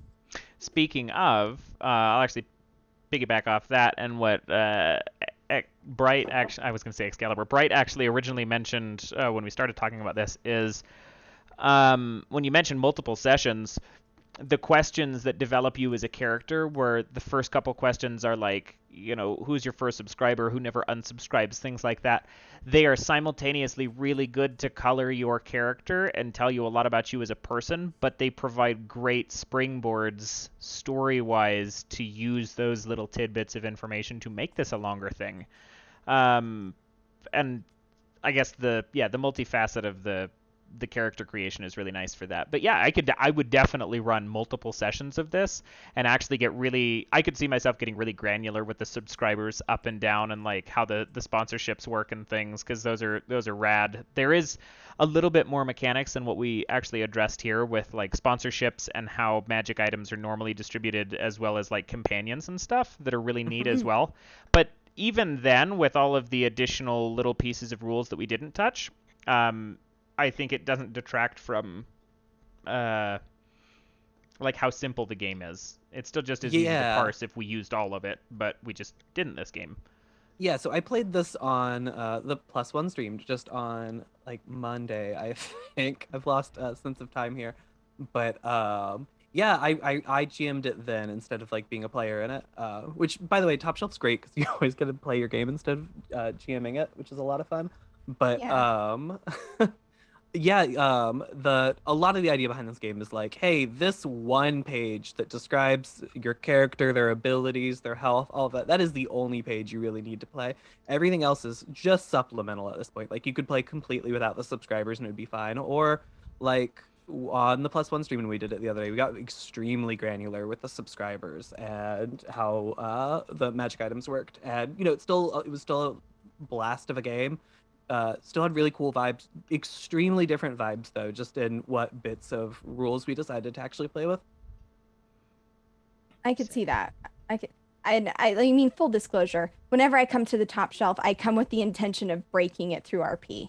Like 100%. I want to push this game to its limits. I want Mads, who's like clearly read the rules, he knows how the game works, but I want to challenge like the game, because if mechanics get in the way of the fun part of it, or like they hang it up and we get garbled up in like, well, it's like 15 feet and your move's only 5, like that kind of a stuff, like it's just great to like jump in and just, we are going as gonzo absurd as we can. This knob goes all the way to 11, and this held up. Like it did. And I think that's a really great sign, because to me what that means is it has depth.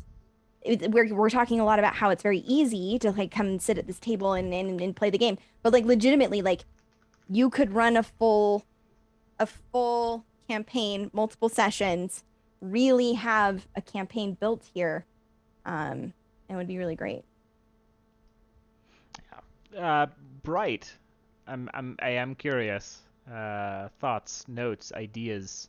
So yeah, this game hits every single one of my favorite things. I love like weird takes on cyberpunk futures. We got the weird stream future. Check. I love high fantasy. Check. I love goofy, funny 80s cheese. Check. This game is it's my favorite game now. I want to play more in this universe. I read this morning, and really I feel like this game was just an experiment on how preparable it is, because we all read it at like varying intervals of time for prep and whatnot. But I read it this morning, and I was like, shit, I wish I had started reading this at the beginning of the week because it's really funny and cute, and I want more. I need more. And I started reading like while I'm waiting for my turn. I started reading through like the subscriber rules. I was like, oh shit, I should do more of this stuff. And I'm like, it's my turn. Come button. I just didn't have like the time, but I wanted so much more of like the rules that are like I read like 40% of it, which was all the character creation stuff, and then some of like the more granular rules and things like that. But like I want more. Like it's just fun. It's a good game. I want more of it. On the note of wanting more, like this game is going to be extremely hackable. Oh yeah. Oh, 100%. I knew I was going to like the game when I saw this sentence, player knowledge is character knowledge. So whatever you know to make the game better, the character knows. So like, I'm like, oh, so metagaming, the metagaming, like that thin veneer of I don't metagame is like gone. Yeah, completely. And I love that because it's just like, all right, well, now I'm going to figure out, the game is figure out how to break it. Yes. Because there's not really much you can do to break it. It's just, fucking bash away at however strong your dungeon master's will is. That's Yes. Kegan's chaos bottled down into a game, yeah. Yeah, for sure. That's so goddamn good. A major thought with this was like, let's look at like how meta knowledge works and sort of build on it. So a thing we really sort of skip over that, and this isn't a bad thing. We skip over a bunch of setting to get like into the game on a stream. Makes a lot of sense, but there's this idea that like dungeons have already been delved, and to that degree, people probably just have blueprints to dungeons. So it's sort of like, like we just know what the dungeon looks like. There's a very good chance we know what monsters or traps are in the dungeon, and like we are 100% here for the subscribers. And that means a lot of times like, okay, well, there's like a bear trap in this room, but I'm gonna fucking step on it. Right, Because- content. Yeah, it's great content. It's perfect content too, because like you're playing a game that involves you acknowledging that you're streaming. Mhm. And so like its interaction with chat, the potential is like they're in the game. They're playing with us. They're a character. And I think that's the fucking layers of meta that this game is. It's just so fucking funny to me, and I love it. You did a good job. You did a damn good job with it.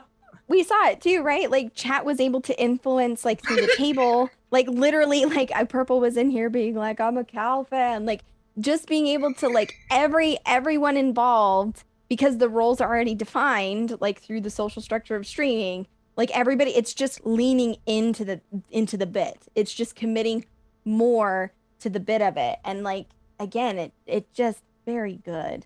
Just Imagine a lot of fun.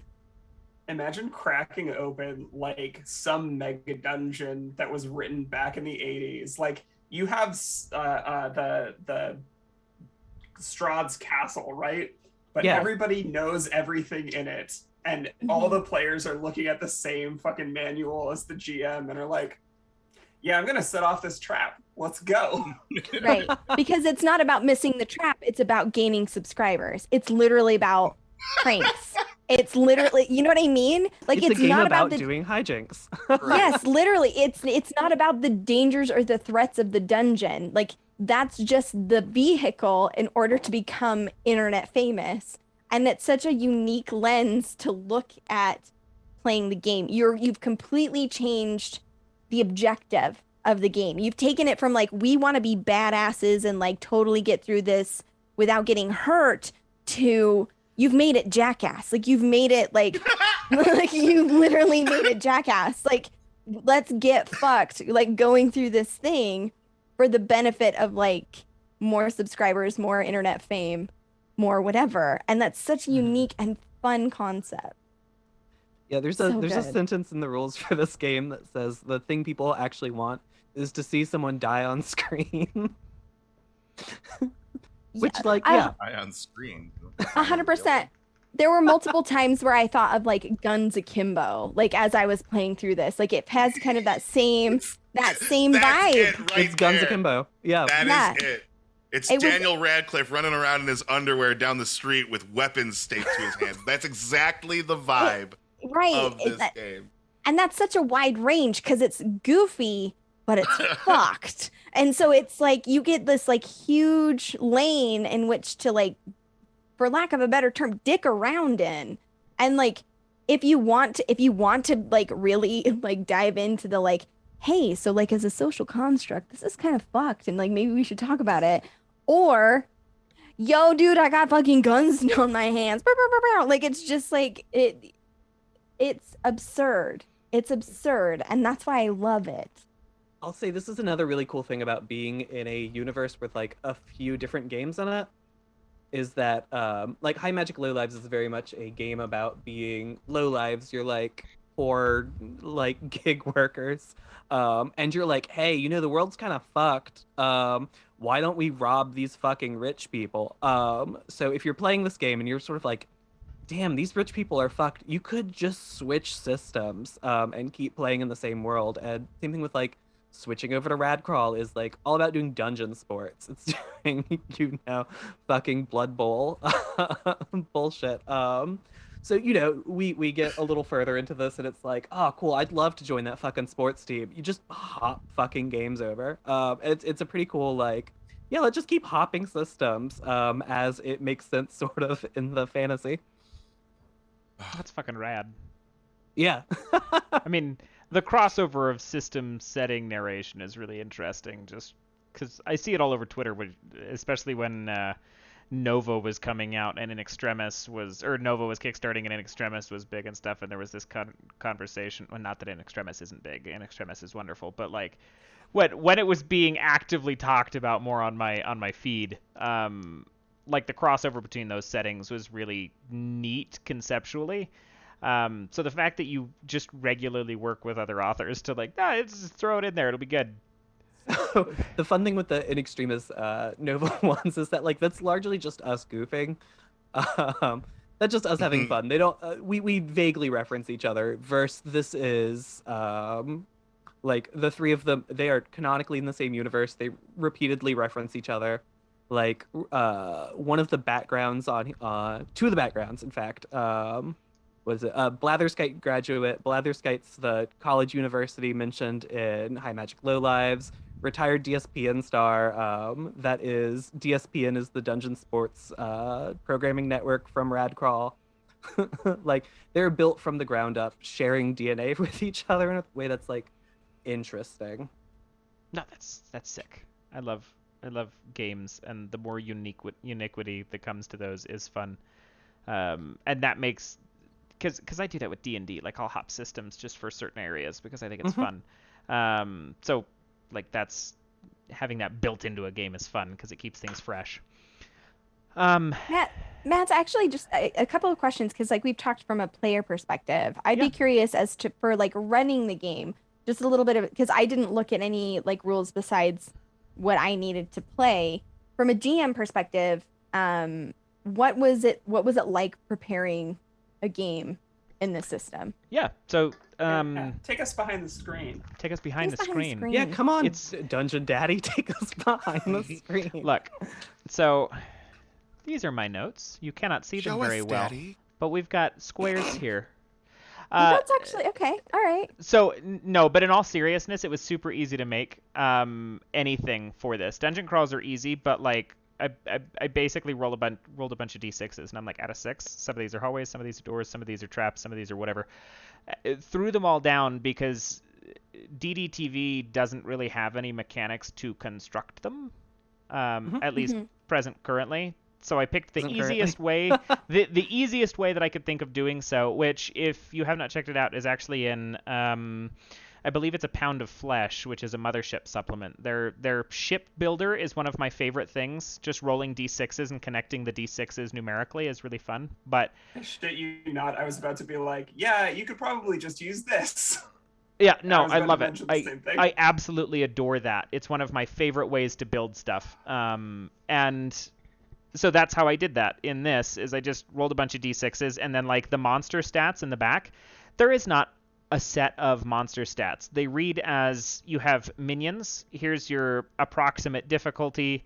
here's your damage, here's the amount of health that they have, if they have any specialty to them, which all of them do, but it's usually very simple. So it's like psychic control of minions, which you can then infer as a DM, like, yeah, I'm going to make this a little bit more tactical, or like heals on successful attacks. It doesn't tell you how much or what that looks like, and it doesn't give you any title to any of the monsters. So it's like if something here fits as far as description and numbers, you just slap it down and you color it however you want, which what that means for me is I could play this, or I could run this on a whim given like 4 minutes prep time and make it up as I go, and I don't need to search for monster stats, or I don't need to search for anything, because all of it is simple enough that I can just do.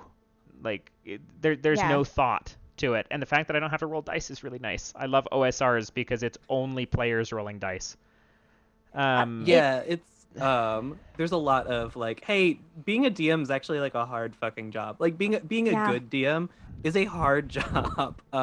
There's a lot expected of a DM, and this is a lot of like, hey, monsters have a difficulty of 11. That means if you want to hit them, it's an 11. If you want to avoid damage from them, it's also an 11. That's one fewer number for you to remember.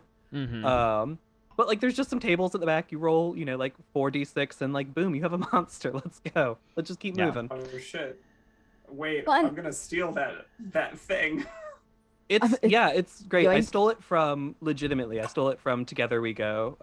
The engine this is all on has its own page and has like a little thing about how monsters work. And it gives you a table for like reference for like, hey, these are a few things monsters can do. And it's just like, great, yeah, let's just switch some fucking text on this table and go. It also, because of the 1 health, 1 damage kind of ratio, it makes fights feel really fun because you're cleaving through swaths of bullshit as you go. And that, to me, like the give and take there is very fun for a player. Yes. And for me as a DM cinematically to be like, yeah, 1 swing, you fucking behead that guy and you turn and you just take this guy out as well. Like, that's nice, as opposed to the granular, well, you hit him and you hit him and you hit him and you hit him and he's still doing okay. Like, that really should only be reserved for bosses. And that's, I don't know, the space is fun to play with the small size of the numbers. Also, I love rolling dice, but Kegan explained that perfectly. As a DM, there are some points where if I can just tell the story, it makes it a little bit easier. And that was this. It meant that I didn't ever have to look down at my papers or anything in the midst of all of the cum chats and things. Like, I could at least... Yeah, I couldn't die laughing and forget where I was, which is nice. It lets the players take ownership over the parts of the story that they're going to be good at, because they're the ones thinking about their characters. They're the ones thinking about their abilities. They're going to be the ones that are able to describe and have fun with how this thing goes down. The combat felt very punchy. It was quick. It I knew exactly there was no like, well, should I use this weapon or should I use this feat, or how would this, like, what's the radius of this spell? Like, Keegan's just in there saying, fireball, done. You know what I mean? Like, fireball, it hits this many people, done. And that alone, it makes it more fun because you're not kind of like in the minutia. The game isn't getting in its own way.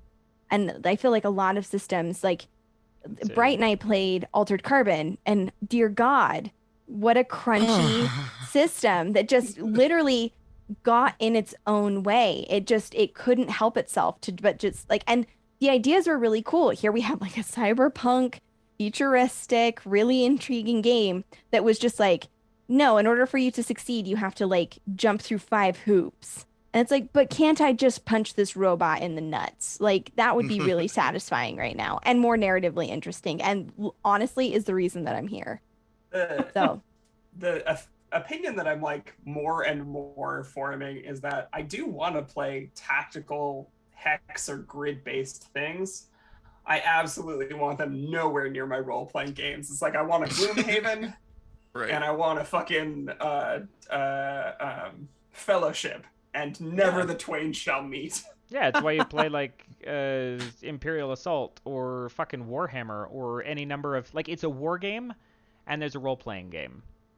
Yeah. Like they crisscrossed somewhere in the middle iterations of D&D, and it was not a good decision because it slows the fuck out of everything. Well, and it's the reason why like a bunch of indie designers fucking love 4E, but like the general public was like, no, because it was just a little too much of the thing that the game was good at being, and not enough of the thing that a lot of people used it for. Yeah.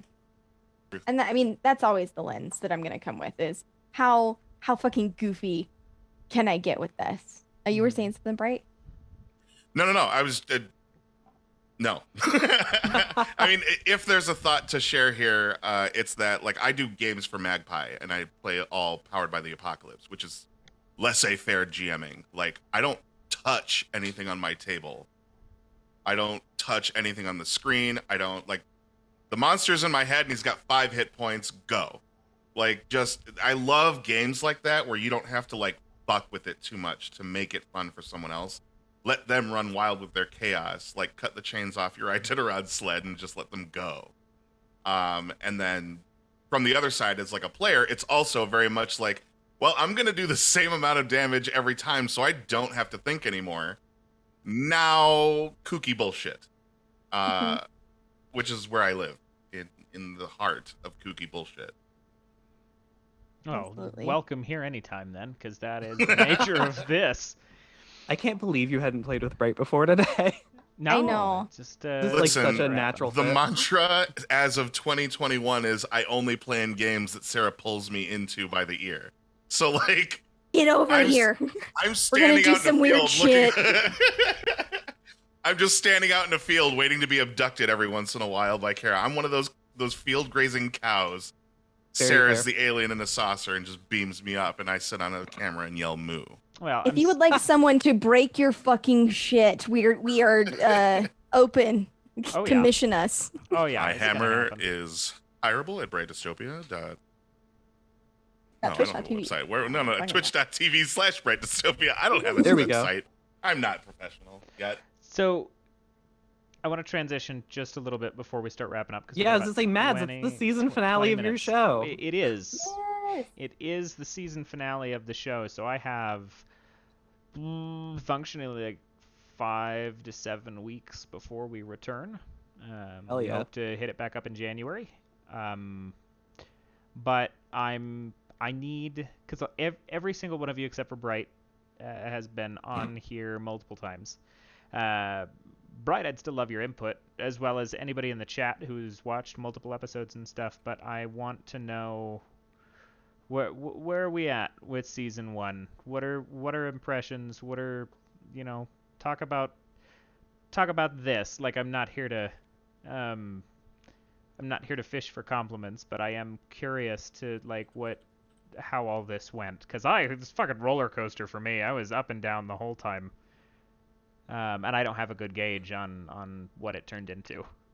Not yet, anyway. Maybe 3 weeks from now, when I'm a little detached from it, I will. But I love Top Shelf. I'm always begging to be on. Please. So I've been 4 sessions, I think. Iron and Lies, 17th Century Minimalist, Monster Guts, and now Dungeon Delvers. Monster Guts was real good. Monster Guts was amazing. And what I love about this is, the reason I'm in this space is for the RP. It really is for the storytelling. And what I love about Top Shelf is it gives you access to ways to tell stories. Like do you want to tell this kind of story? Here's this. Do you want to tell this story? Here's this. And I think that it is an incredible resource, not only for players to figure out to connect with systems that they will love and that will enable them to run the kind of games they want to run, but it's such a wonderful avenue for game creators to say, hey, I made this thing. And that's, I legitimately think, is phenomenal. I look forward to a season 2 where we get to see more creative ideas bubble up out of this space, because it's so easy to get, hide behind the big systems that everyone's hacking and slashing anyways. And I think too, like having, and I've talked to Mads about this, but like in this game chat as we were leading up, like getting able to see like a here's an endorsement, here's like we went through and we ran through the system and we were able to say like this is what worked, this is what didn't, and act as like a conversation with creators so we can continue to elevate like these games and make them more accessible and make them more fun and make them more interesting together as a community. Like that's what Top Shelf is. It's a conversation, and it's a fucking shit ton of fun. Good. I appreciate it. I think I went into the Top Shelf with the idea of dropping just as many games out into the world as I could, and I think somehow it simultaneously became more curated and more chaotic than I was ever anticipating it being. I think part of that is I have a better understanding of the kind of games that really are just good stuff to put out there, and most of them are all indie things. Like episode 1 of the Top Shelf was Heart, and I adore Heart. I think it's a great game, but it was difficult to parse, and it's got a lot of stuff in it, and like I've only played 2 or 3 of those this whole year, where like there was a lot of content in it. Carbon Gray. Carbon Gray counts there. Yeah, Carbon Gray was a lot. Great system. I Great now have system. a better understanding of like the original Star Wars D6 system because it was built off of the same core mechanics, but like it like the vast majority of the time I find myself playing these smaller, very open-ended, kind of weird things, because what I wanted to tell stories of was, can friends play games together easily? Can friends just get around a table and grab a game and play it? Because D&D, you can't do that. It takes planning and thought and stuff. And I have found a whole lot of games over the year, between Kegan and Vermin and Bats and Spencer and a whole litany of other great creators that I think that same way, where it's like at the end of the day what we want to do is just sit down and play a game. And then you look at the collection of games that you have in front of you after something like the Top Shelf, and then all the question is not how long is it going to play, how long is it going to be, or how hard is it going to be to learn, or how much effort am I going to have to put in, just what kind of story do you want to tell? And that's really the cool thing that I think I've pulled from this, is my library is just a blockbuster of interesting stories now. So if there's something I want to see in season 2 of the Top Shelf, Bring it on.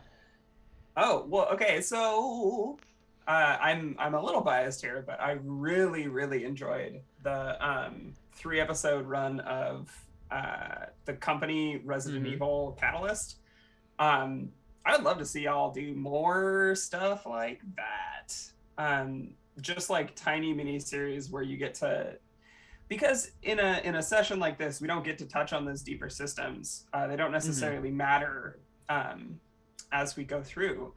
But like a short mini series can absolutely hit on systems that don't come up in a single session of play in the same way. And I think that's exciting, and it changes the stakes, and it can also show like, hey, in this game I rolled my second character in the 10 minutes before the show because I knew they had died at the end of the last one. And I think that's interesting and cool and fun. Yeah, no, I appreciate that, because that one 3-episode run was very specifically to see, the question there presented was, can we take one of these super short games and play a longer campaign with it in theory? And the answer was yes. And now season 2, I will be on the lookout for those, because I would like to run 2 or 3 of them throughout the year, depending on how much time I have for other things. Because I would like to still get through about as many games next year, so I may book myself a little bit more up. But we'll have to discuss that with Cole, because he might kill me if I burn myself out again. I'll say real fast. So this was my 6th time on. Jesus, you've been Top on 6 Shelf. of these? I just counted. Yeah, I did Seasons, I Goddamn, did Down We folks. Go, I did Patchwork World, I did In Extremis, I did Carbon Gray, and then I've done this one today. That's 6. Here I was thinking I had squeaked out the most games at 5. I really thought I was at 4, and then I was like, oh no, I forgot Carbon. Oh no, I forgot that one. But I was a fan of the Top Shelf before the first time I was on it. I don't know if you remember this, Mads. I had watched Spencer Campbell's Light, and you reached out to me a few weeks later about being on for Fanto, which never happened. We ended up doing In Extremis instead. And this is just consistently been one of my favorite bits on TPK. But B, just it's just a lot of fun. It's a lot of fun to watch. It's a lot of fun to play in. Mads is just a great DM, but you've done a really good job at like picking out the games that make sense for for like the Top Shelf. I think you've just been good work through and through here. Oh, no, thank you. Appreciate that. I'm trying really hard not to like dissociate, realizing that the season is coming to an end. So like I will do my best to be grateful for those things. But no, I really do appreciate it. Goodness, I'd hit spurts of like inspiration. I'm gonna do 5 or 6 episodes. I would have them all planned out, like who was coming, everything was casted, everything was ready to go. Like I'd have the authors all on board. And then I would go through those 5 weeks, and I'd get to the end of those 5 weeks and be like, I didn't do anything for like 10 weeks of time. Yeah. Well, no, it was like 10 weeks realistically. 5 Oof. episodes, 10 weeks of time. I'm like, I haven't touched any planning. What's happening? And then I'd plan things like 3 days before. So my whole scheduling has just been off the wall, and I'm really glad that it all worked out the way that it did. Minus Season a couple. 2, we're fixing that problem. We will Yes, we will do yes. our best to fix that problem. Sustainability. I'm No, gonna chime in go though, ahead. just really quickly on something that Kegan said, and like I've already mentioned. Like I joke anytime JK reaches out to me, he goes, "Hey, will you play? Can you come play in the Top Shelf?" I go, "Yes." I intend to break you. Like I just right up front, like come out and say, I am going to try and be terrible at this table. Like fair warning. And every time Mads just rises to the occasion. Every time Mads sees my bullshit coming from a mile away and goes, not today, Satan, and continues to run the game and continues to do its service. And I think that speaks volumes to like your ability to learn digest these systems quickly, understand them, and to the point of running them. Because I think it would be very, very easy for someone to come in here and say, I'm just going to do weird shit, and the GM, everything to just collapse and crumble, you know? So I think celebrating that win of your adaptability as a game master keeper, insert fancy title here, is really like that is admirable. You did a really wonderful job in this space, and you've had such a wide variety of players come on this show, from people who love crunchy games to people who never want to look at a rule ever again. Like my first game was Iron and Lies, and the rule was just lie, and I was like, fuck yes, let's go. Like it was amazing. It was amazing. And that is a broad spectrum that as a GM who runs a show that talks about GMing, like that is an impressive skill set. And I think that showing that adaptability to an audience with a variety of players, with a variety of systems, is part of why this is so special. Thank you, Dungeon Delving Daddy.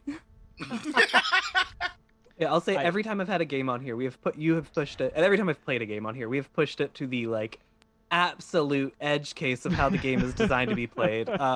Sort of as I think like part of just how you run games, is being like, okay, so the game maybe isn't designed to tell this, but it could, so we're going to. This is, we're playing In Extremis, and it's like, well, what if we were just talking to the aliens instead? What would that look like in the system? And I think it has sort of like pushed the bar on doing this style of show.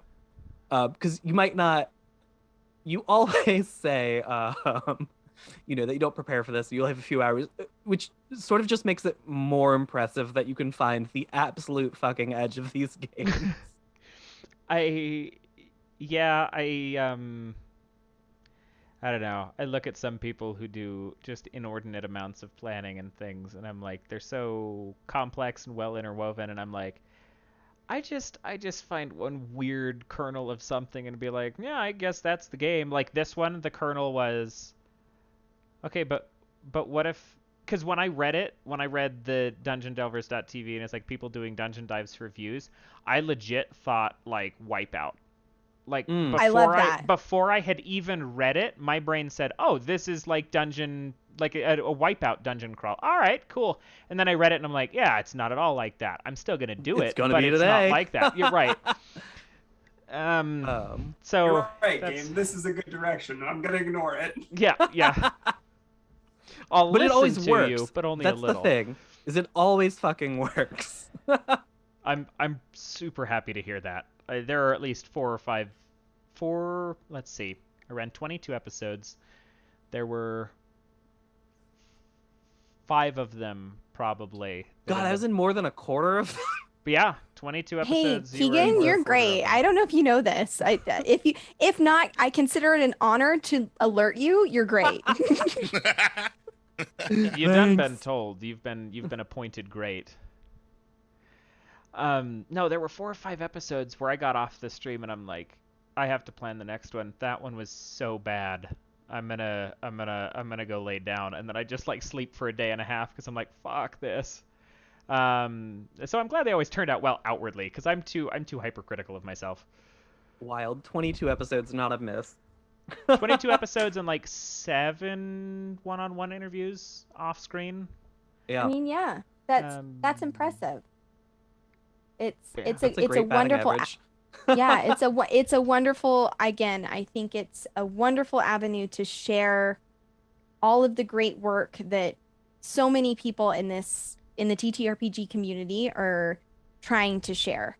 It's a way for us to celebrate each other and the skill sets that we all bring to the table. You know what I mean? Like, legitimately, the fact that Kegan wrote a Fast and Furious game so I could play it is the best thing ever.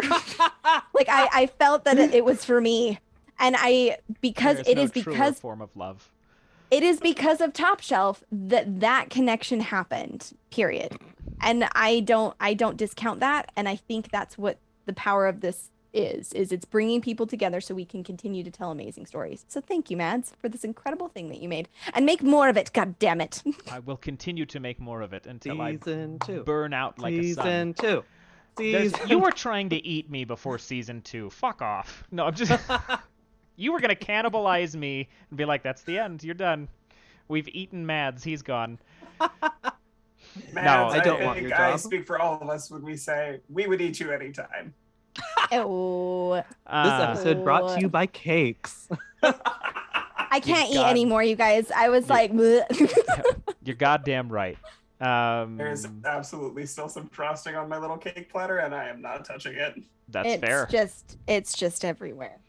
There will 100% be a season 2. There are some changes or a little bit of uniformity that I'm trying to work out in the behind the scenes for season 2, so maybe it is a little bit cleaner and more functional on my side, as well as a little bit more structure as far as conversational stuff. But there's also there are so many authors that I want to get on next season. Like, I've got okay, don't do that, Vermin. There's only a couple of those. No, but like I've talked to John Harper for Blades in the Dark, seeing if I can get John Harper on. Which is busy, and that one's tough, but I'm in talks with the Morkborg folks. Both of those I'm very excited for at some point. I want to get some Mothership creators on for like their third-party content, because there's lots of conversation there, as well as just a litany of good stuff that I couldn't tell you the amount of games that I'm already looking forward to. So there will be plenty of content and plenty of cool stuff coming up. And who knows what next year even shows up as, because now I got to cover year 4 of Zine Quest, or something of that. I think it's year 4. And there's some good stuff coming out. Yeah, there's so much good stuff. Death in Space is going to be great. Couple other things. So, yeah, we will see you all in January, unless I finally get the gumption to finish one particular YouTube video that I still would like to get out to consider the season ended. But I think I'm just going to take and give myself a break, and I will see you all in January. But till then, this has been The Top Shelf. I am J.K. Madigan, your host, and we're going to do some rounds of outros for everybody. Everybody plug your shit. Tell us whatever you like, and we'll get out of the audience's hair. Where do you want to start, boss? Oh, shit, that's my call. Yell at us. We can't do this without you, Mads. Lead us, Daddy. Fuck it, let's popcorn. Vermin, you're up.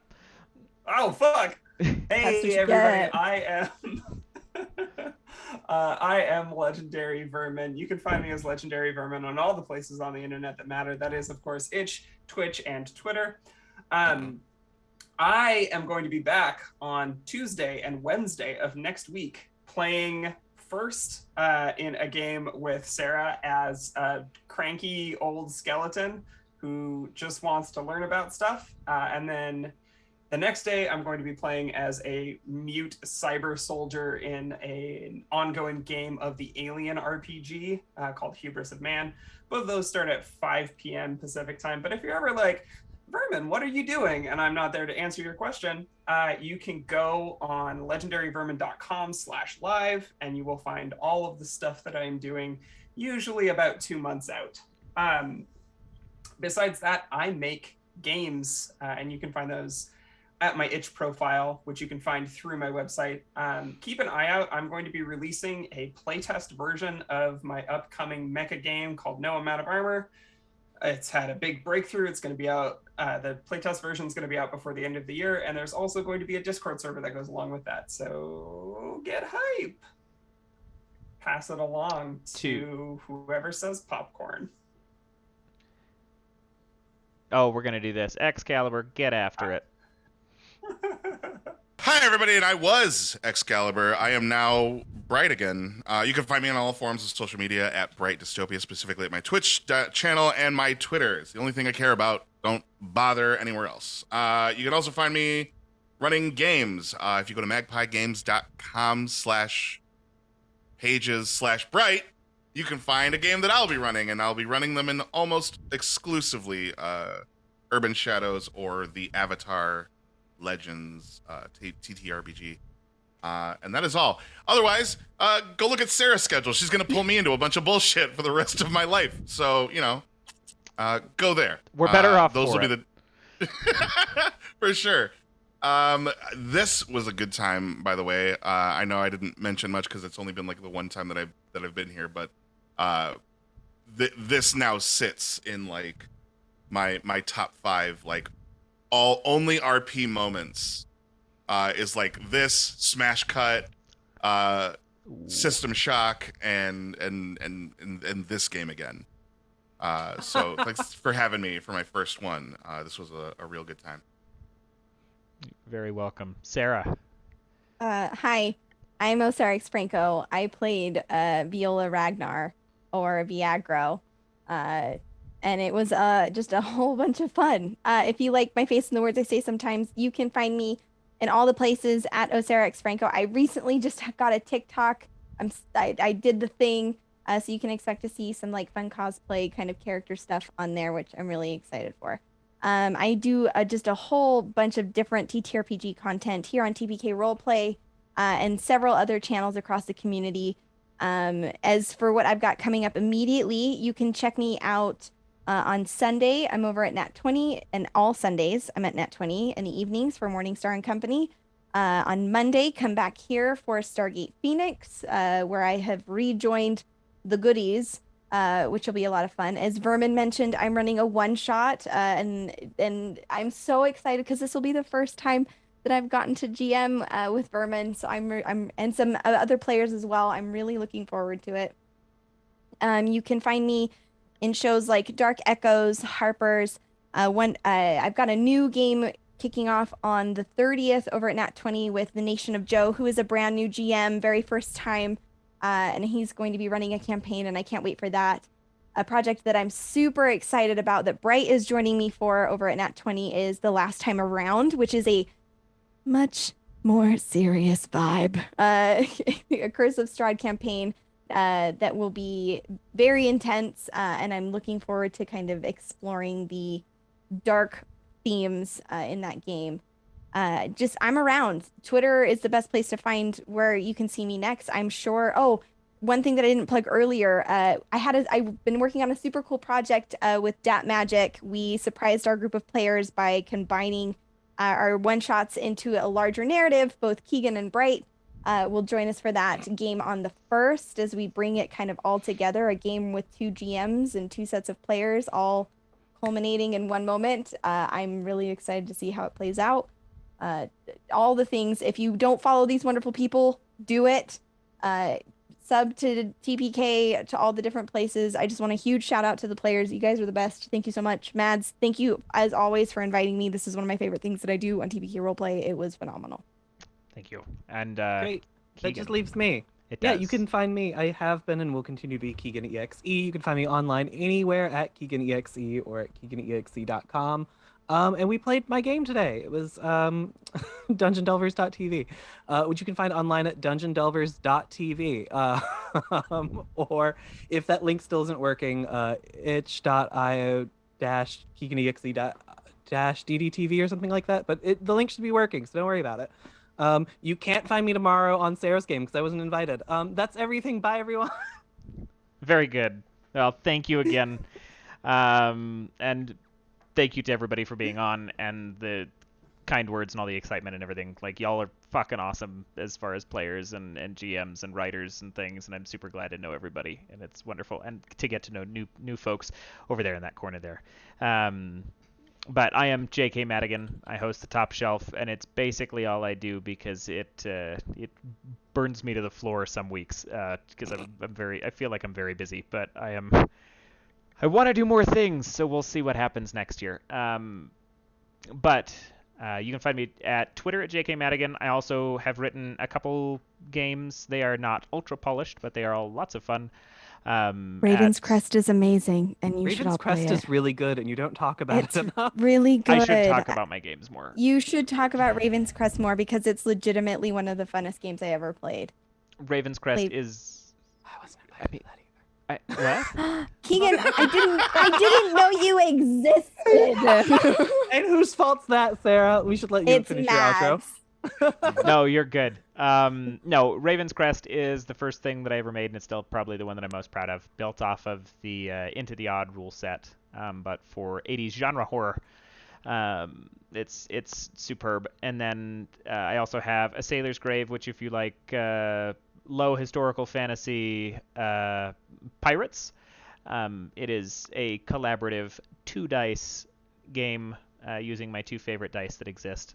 Just the D8s and the D4s, so that's lots of fun. And then you also have, oh goodness, what's the third one? Robbing the 310 to Icaros, which is a one-shot specifically designed game, but it's built off of Liar's Dice, basically, as its core mechanic, and it is a space western train robbery, which is lots of fun. Designed to be, played in a more concise area, but it's interesting. Oh, and the Pariah's Karahi, which was made during the TPK Jam, which is interesting as well, but... is he gonna mail us some fucking... No, I'm not mailing anybody dice. I don't have that many dice. If you look, hey, if you ask me nicely, I'll mail you some dice. Okay. I mean, Sarah, you don't even need to ask. Just come get some. You live like an hour away. I can't with you. It's not even an hour. I cannot. No. No. So it's less than an hour? It's less than an hour. I literally... Like 40 minutes. No. We should end I am the literally stream. in his... Yes. Goodbye, everyone. All right. Take care, folks, and we will see you next year. And don't forget, the cake was alive. Oh my god.